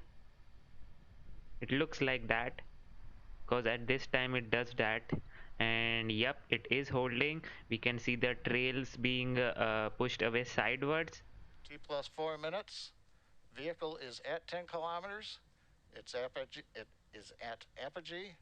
We're continuing to throttle down engine number 1 to hold altitude. Yep. We're preparing for handover on the propellant tank. And cut off will be happening anytime soon now. This vent means 4.5 that. minutes. We are handing off to the LOX And tank. We are beginning flip. to flip to horizontal. Wow.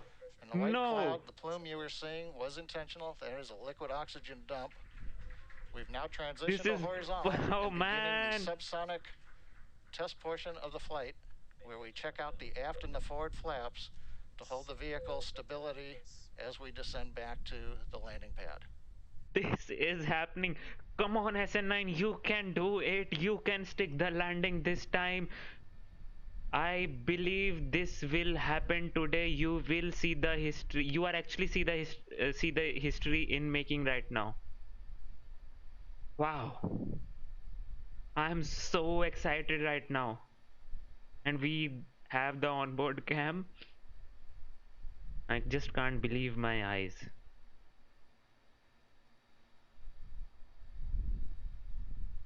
The ground cam.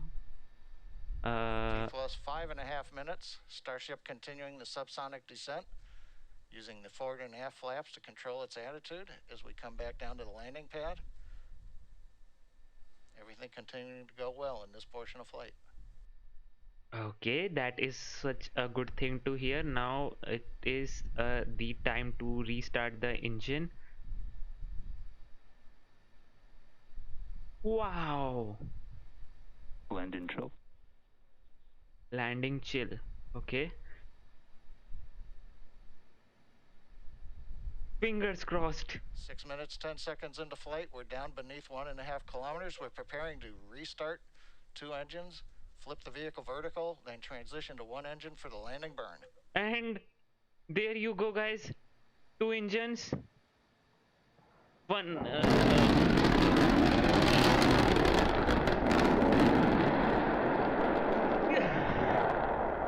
Okay. Okay. Now. Okay. Well. Oh, I see. Let's get cameras up. Well. Okay. Let me just digest. Opening 3.911 at this time. We will start sweeping for fires.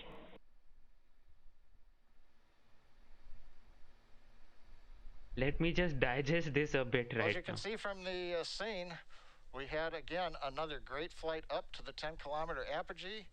We demonstrated the ability to transition the engines to the landing propellant tanks. The subsonic reentry looked very good and stable like we saw again last December, so we've got a lot of good data on flap control.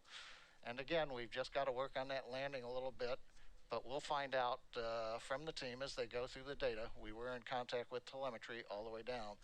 So all told, another great, and a reminder, this is a test flight. Second time we've flown Starship in this configuration. We've got a lot of good data, and the primary objective to demonstrate control of the vehicle in the subsonic reentry look to be very good, and we will take a lot out of that. And with that, we're going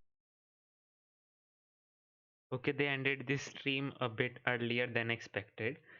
Okay, To wrap up today's webcast, thanks for logging on and watching, and we'll be back with another Starship in the near future. Wow, what we just witnessed. I mean, I can't just. I have to watch it. I am watching it right away. What exactly happened during that time? I have to watch it. Let me just. The forward flaps to hold the vehicle stability as we descend back to the landing pad. Okay. At 6 minutes 10 seconds, the Down to the engine landing ignited. pad. Everything continuing to go well in this portion of flight.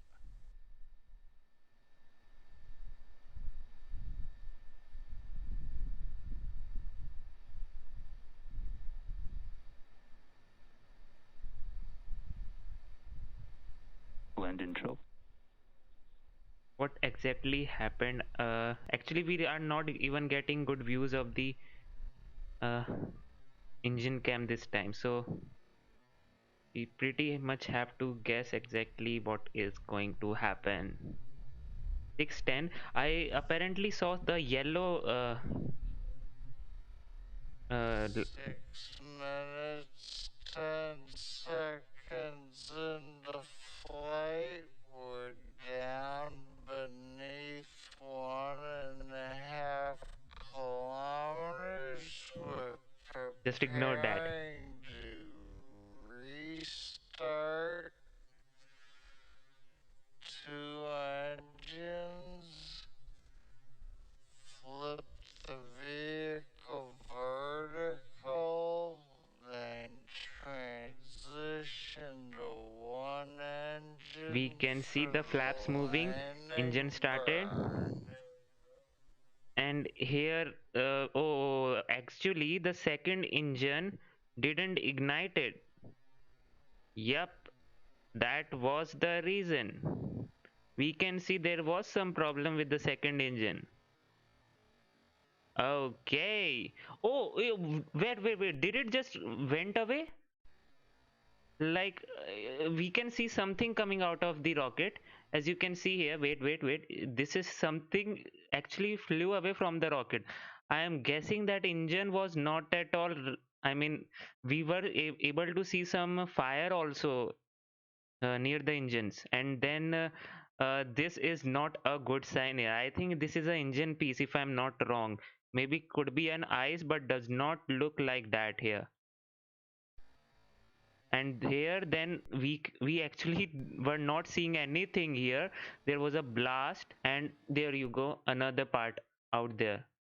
Was that an engine piece or something coming out of this bay? I really have to see it again.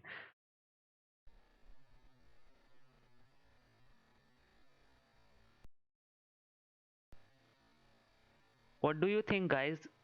What is happening? We can see this there is so much fire here also. Is this the engine? Okay, I have actually wanted to see when this engine also got some problems with it. The engine which is like running right now. Yeah, here it goes. There was a problem here, and then it was all good. Wow.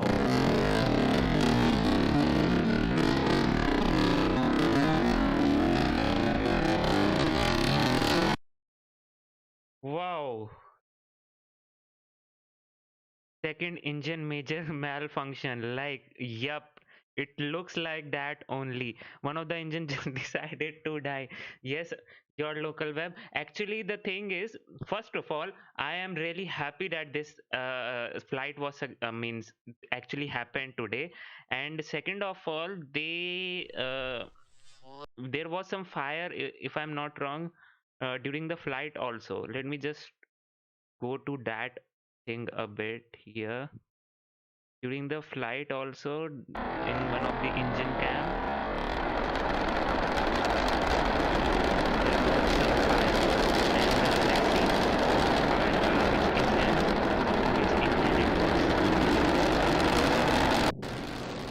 looking good with that.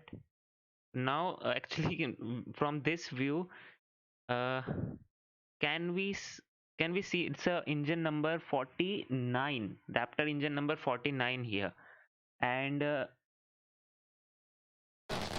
now we could see the fire.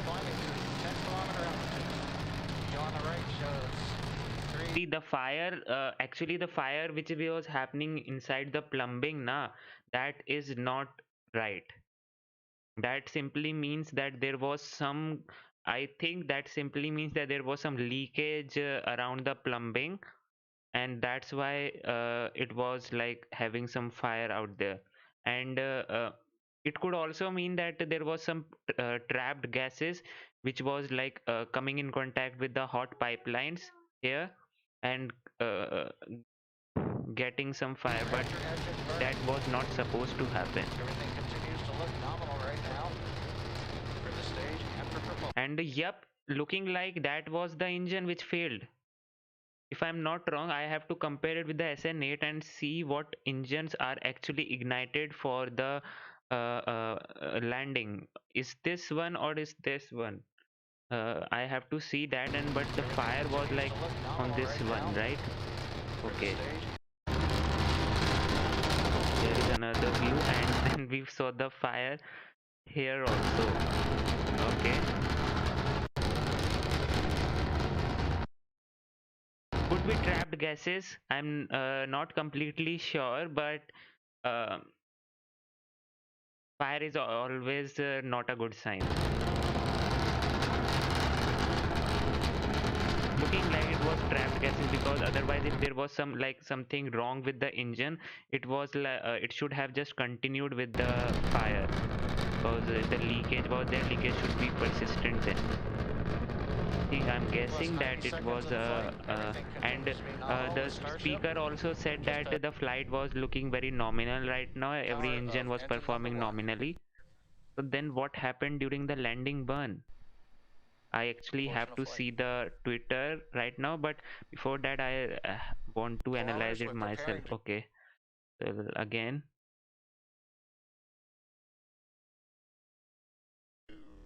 Restart. Two engines. Flip the vehicle vertical.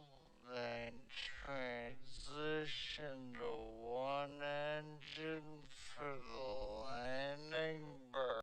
The plumes which is coming right now seems pretty good, but this thing actually, okay, so okay, so apparently this thing here is this some part of the engine? No, it's just the plume.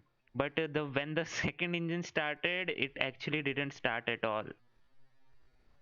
It was just like, okay, so this thing which came out of the base, I think it's not a engine part.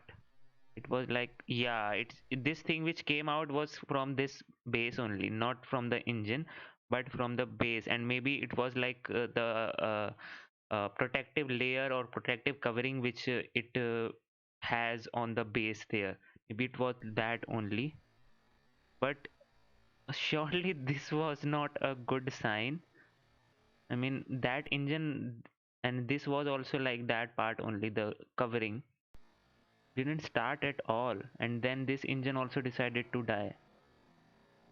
There was some pretty good fire, and just because you lost one, actually, oh yeah, exactly. So that's why it wasn't able to flip this vehicle, because it lost its one of the engine. It didn't ignite only, and with the SN8 actually the two engines ignited, and then the lower pressure got there, and there was a problem. So yeah. Okay. So what do you guys think? And yep, Shashank Desai, I think that fire is completely okay. I also think that maybe, but mm, uh, with the SN8 it didn't happen, and the fire is not a good sign. I mean, yep, okay, it's completely okay. It can happen, but uh, they will surely want to avoid that fire. After the crash, there is a large piece fall to earth on the left side of the screen. Must be COPV then. Which one are you saying? Let me just see. After the crash, right?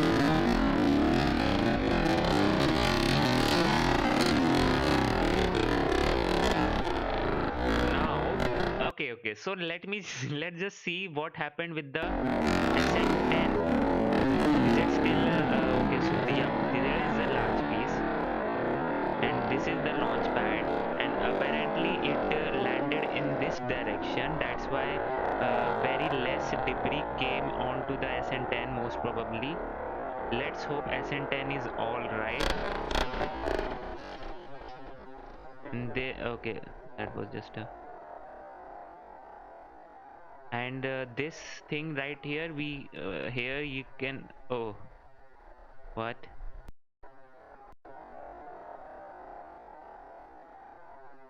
I hope SN10 is fine now.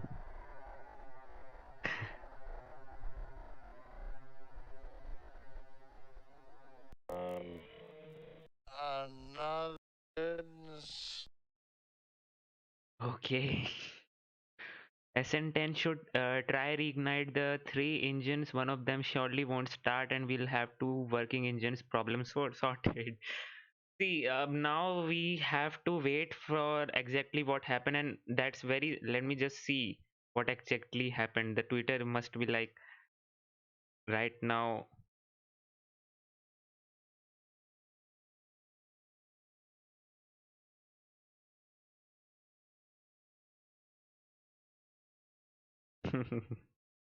Okay, let me just open it for you, and you can also see it.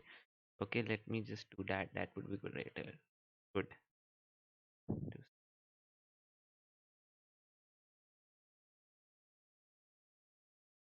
So here you can see that star the star hopper is forever immortal. It does. Yep, nothing can happen with to the star hopper. Uh, she was protecting SN 7.2. Okay, we do have some views from the other cameras which we can see right here, and from this view, oh wow. Wow, look at that. And see this chunk flying away. See this chunk flying away. This was such a beautiful. Okay, it was an explosion and red, but it was a beautiful one. That I must say that. And now we would have to wait for Elon to tweet anything, and he has just taken a break at the right time. Wow. That failed to light. There's a lot more fire there than I might expect. That's Scott Manley who's saying that. So, yep, fire was an issue.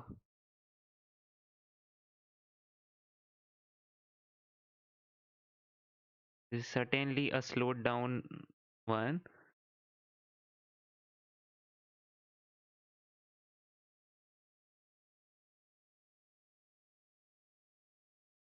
Hmm. But I am very, very happy that I can see at least this thing fly, and SpaceX must have gathered so much of data with it, and yep, they will try again with SN10 already on the pad. I am just worrying about if there is any damage to it or not.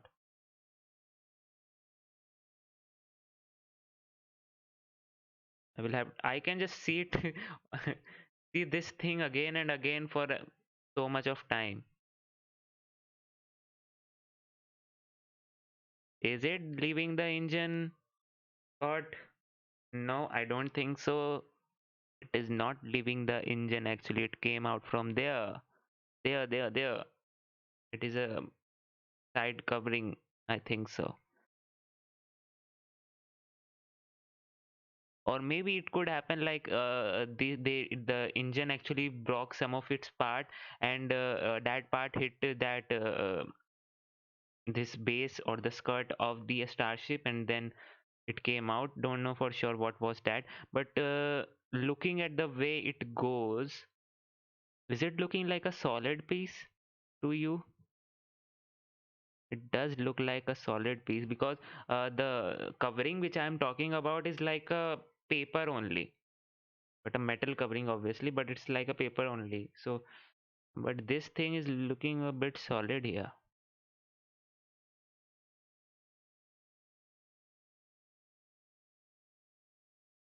This is the NASA spaceflight coverage here, and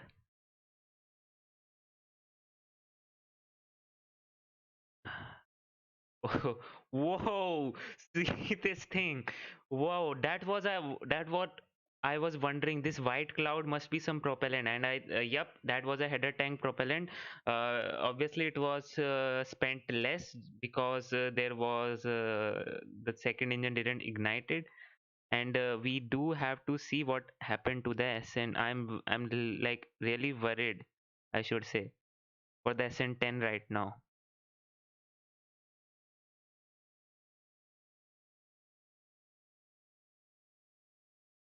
See this thing, see the nose cone go. This is so perfect. This view is so perfect. Wow.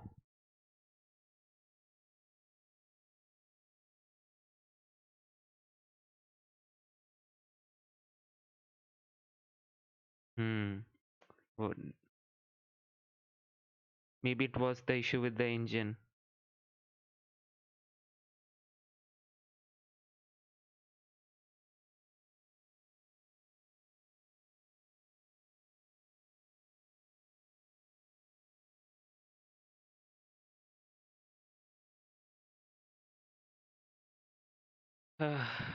Okay.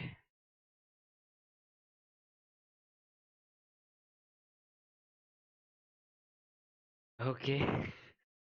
So I think that was pretty much it. I'm so glad I just witnessed such a pretty epic thing right now. And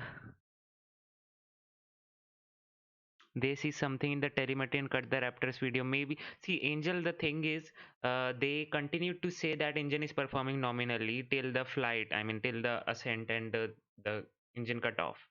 Maybe there was some problem with the cameras, but SpaceX does not hide anything. Does not want to, yeah, like does not like to hide anything. If it is failing or if the engine is failing, they will show us.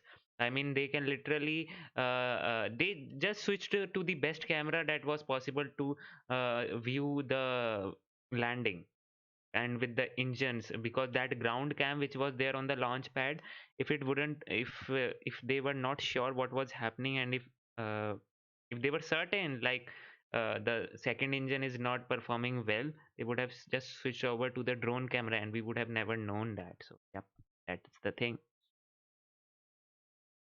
Maybe the Raptor broke into two pieces. Angel, that could be one of the thing. It almost destroyed the SN10. Yep, I am like, uh, the way it landed, it almost destroyed. Yep, that could be the word. That should be the word. But yeah, SN10 is right now standing.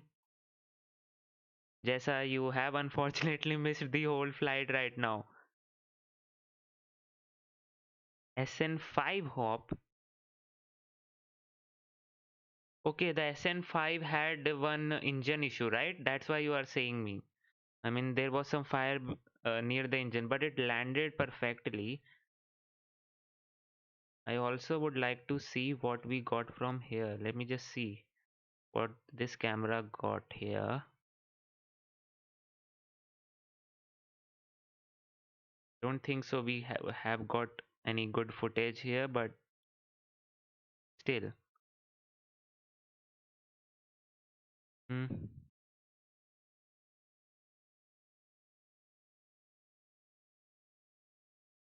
Maybe I can like wait a sec.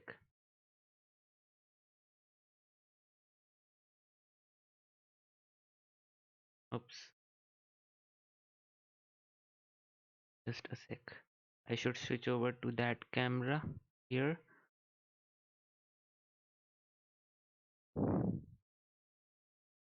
Arc.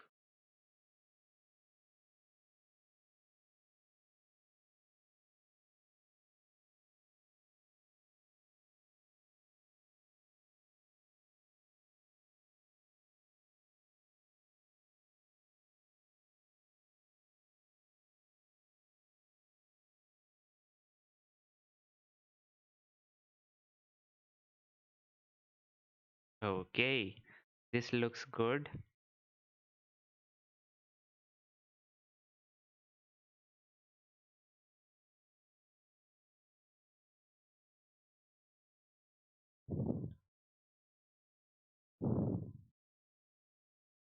So let's see what this camera got camera captured. Actually, this there here it is the launch. Sorry, the landing pad, and let me just see what we got in here. We see the liftoff now. Do we?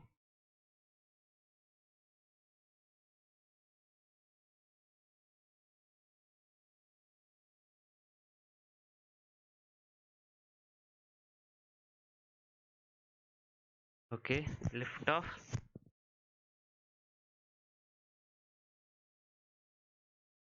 Wow, this is so cool here. Ignition and lift off. The SN10 is sitting there. I mean, SN10 is so close to this vehicle. I mean, wow. Even the ignition of the, if it would have, if something could have happened with the ignition, like in one of the hop, the debris from the ignition actually was, I mean, the launch pad was destroyed. With the ignition, maybe the ignition could also have destroyed SN10. I'm so much into this cam now.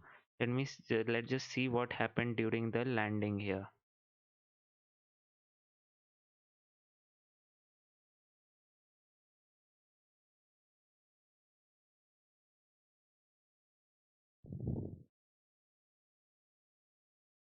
This coming in, coming in.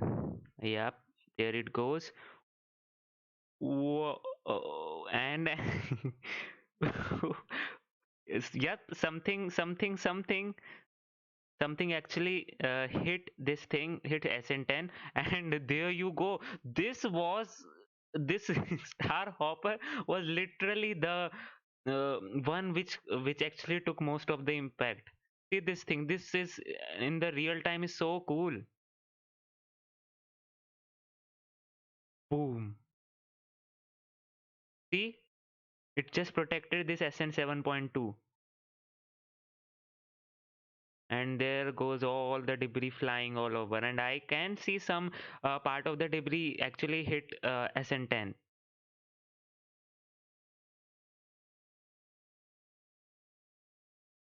This will never get old. I mean, I would like to play it in just a sec. It would be good.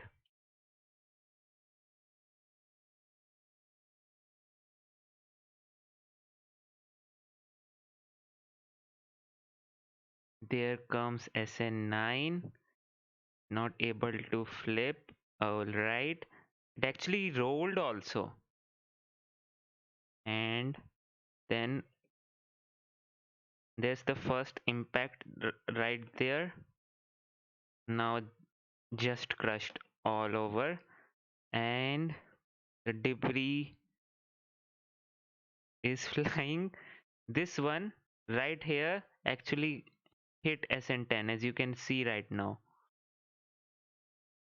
SN10 is seeing the fate of the SN9. Whoa, SN10 be like, whoa. See this thing? Not sure, but whether this thing, this debris actually landed behind SN10 or what. But yeah, it was in proximity to SN10. SN10 would be like, whoa, what I just witnessed. And Star Hopper, first time. Wow. Wow. Jessa ask when are they launching SN10? I mean, they can like it is literally on the pad. They have already done the cryo-proof test. Now they will be installing the Raptor engines. Although the thing is that the Raptor engine Just a sec. The Raptor engine, if there is a problem with the Raptor engine with today's flight, then they would certainly be taking more time in installing the engines on the SN10 now, for sure. Actually, so this also demonstrated one thing, Shashank. Yep, you are right. That single engine can't turn the rocket. At least that is the thing. Velocity is actually, yep, yeah, velocity is a thing. So single engine, when it will be like coming in from then orbital height, it would be like falling down with much more velocity. So yes, it actually needs two engines to flip it over. Although I don't know, and we all don't know whether that single engine was running in full thrust or not, whether there was some issue with the fuel line or with the engine. But yep, that happened. Yes, that's what, Shashank, this I am all right. uh, what that's what I was trying to say. Being so cool right now, but yeah, that happened.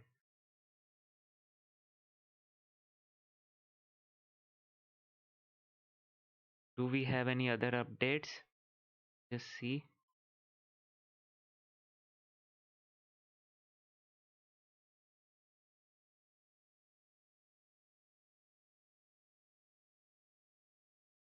What?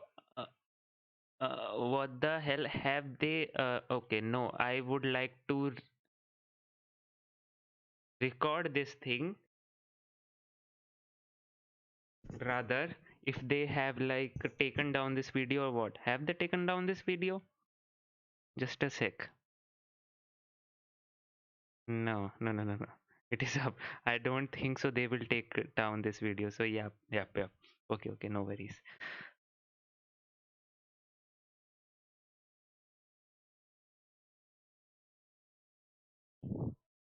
Let's just see if they have any other updates right now here.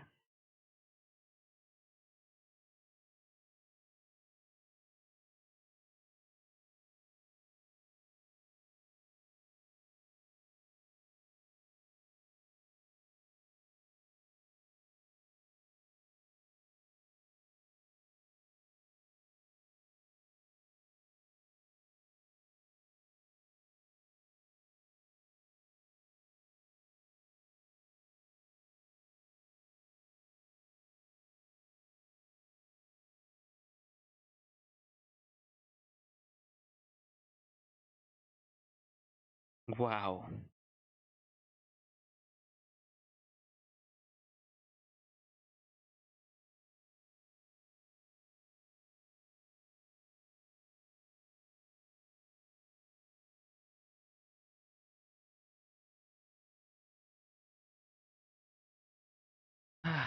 Okay.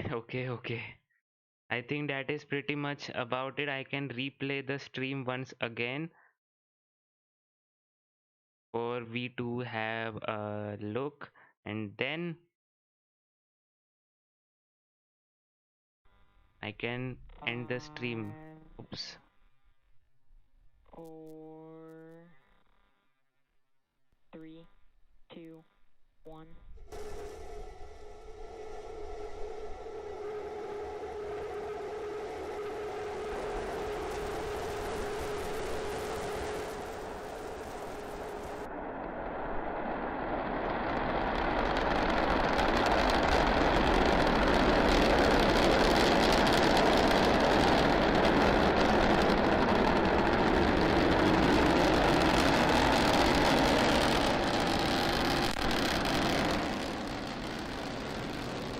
Plus 30 seconds, all three Raptor engines at power. Starship climbing to 10-kilometer altitude. View on the right shows 3 Raptor engines burning. Everything continues to look nominal right now for the stage and for propulsion.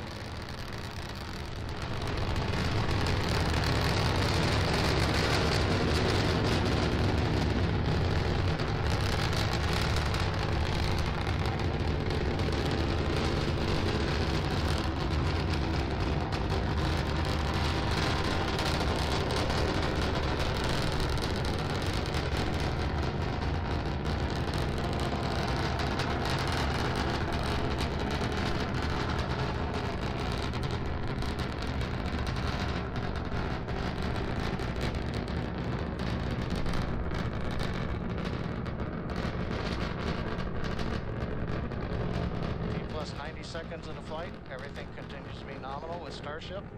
We're just passing through 3-kilometer altitude. Next major event is shutdown of engine number 3.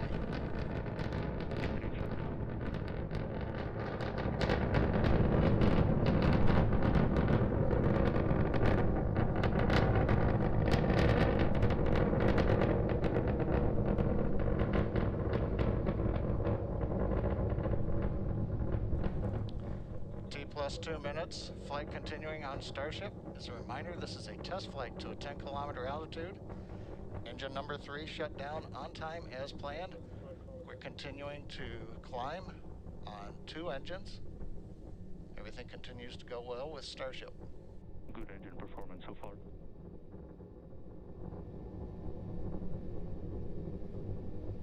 See, this was the good engine performance so far.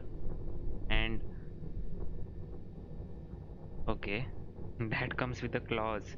I mean, was performing well, but there was some issue with the engine that could explain that maybe.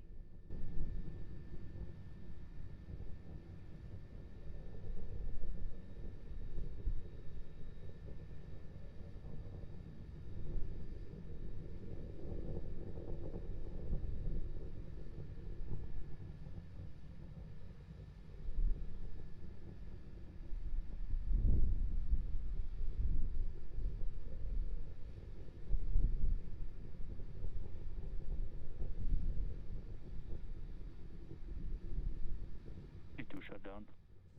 T plus 3 minutes, 20 seconds. We've shut down engine 2 on time. You saw that on the screen just a few seconds ago. Starship now climbing on the power of engine number 1, headed to the 10-kilometer altitude.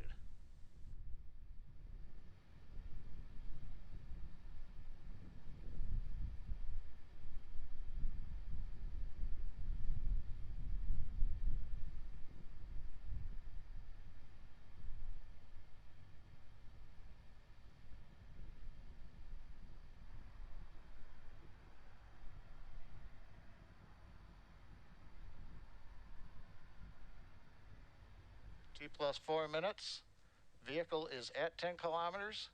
It is at apogee. We're continuing to throttle down engine number 1 to hold altitude. We're preparing for handover on the propellant tank.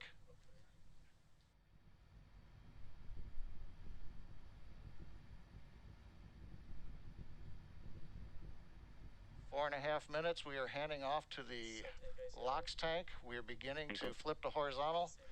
And the white cloud, the plume you were seeing was intentional. That is a liquid oxygen dump.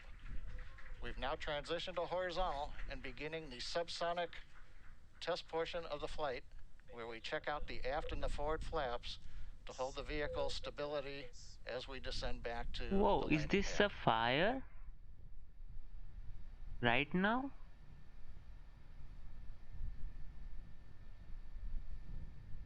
Is that a fire?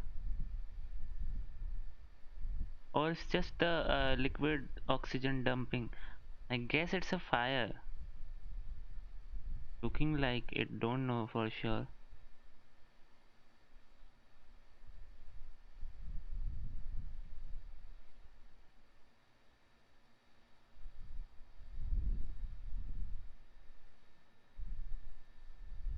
T plus 5.5 minutes. Starship continuing the subsonic descent, using the forward and aft flaps to control its attitude as we come back down to the landing pad. Everything continuing to go well in this portion of flight.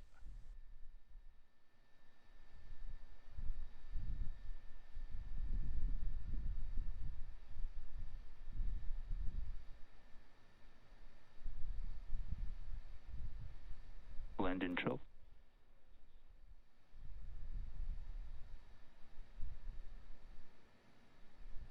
I also think, but it actually 6 minutes, 10 seconds okay. into flight. We're down beneath 1.5 kilometers. We're preparing to restart 2 engines, flip the vehicle vertical, then transition to 1 engine for the landing burn.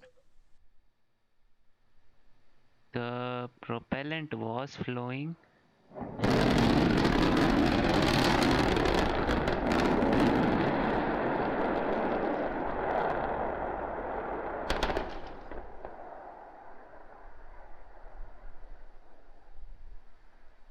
OSC, let's get cameras up.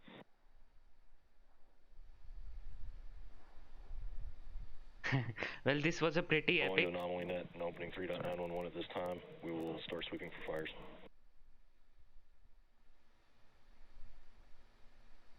I surely will analyze the As you can footage. see from the scene, we had again another great flight up to the 10-kilometer apogee. We demonstrated the ability to transition the engines to the landing propellant tanks. The subsonic reentry looked very good and stable like we saw again last December, so we've got a lot of good data on flap control.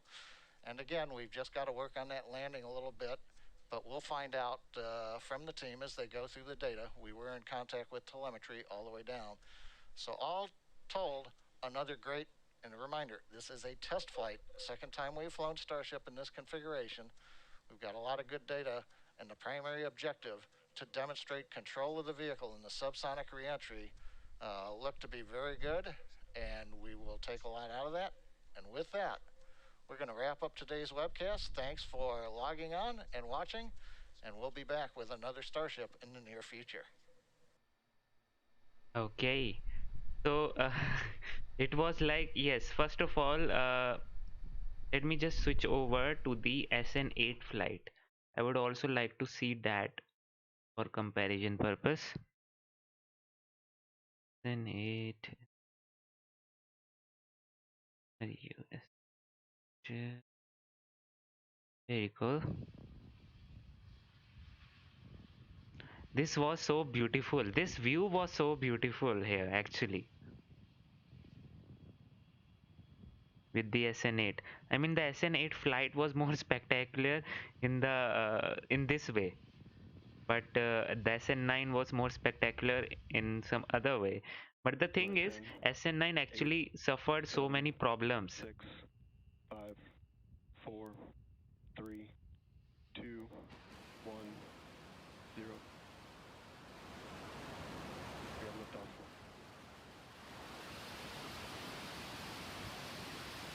So in this flight, we never saw any fire near the engines, right? Triage alarms.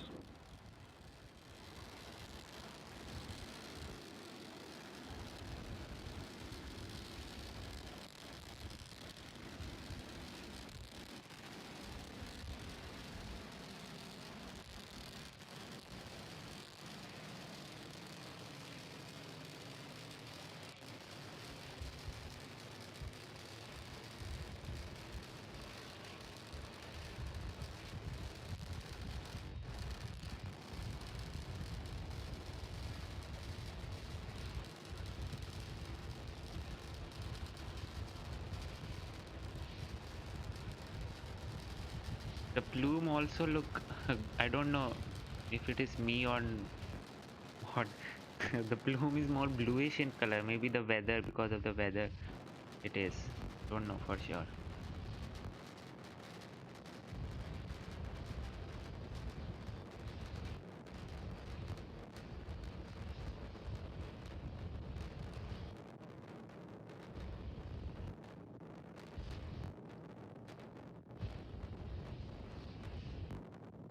Exactly.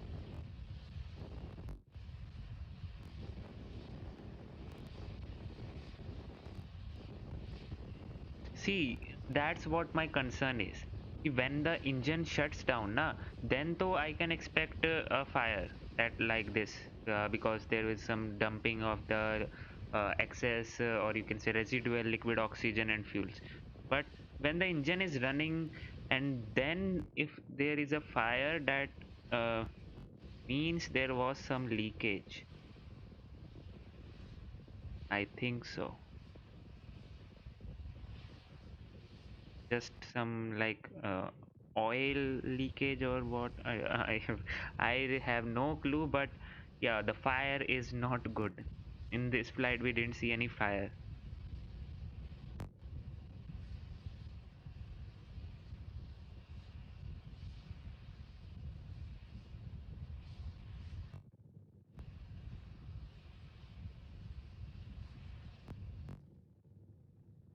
And for this one, the venting was also more. I don't know why. Like for the SN9, if it is just I mean just the view or what, I don't know, but for the SN9 the venting was a bit less. I mean it was completely stopped for some time. I don't know, but for sure, but yeah.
And I think so.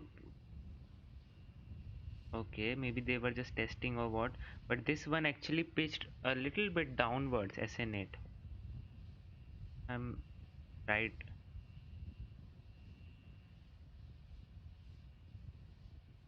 Labrat, I don't think so. That was the case. It was for 10 kilometer only. The SN8 also went to 10 kilometer altitude.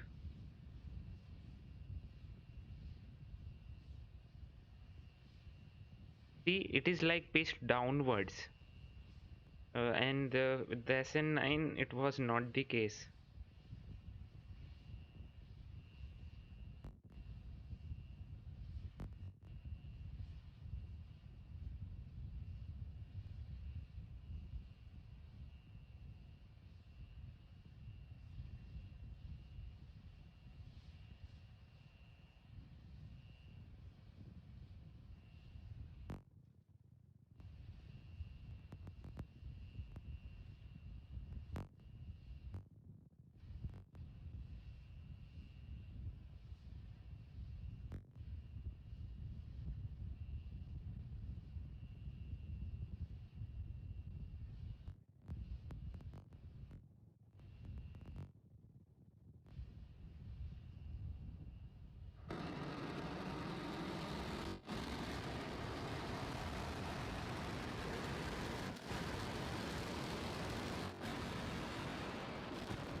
Yeah.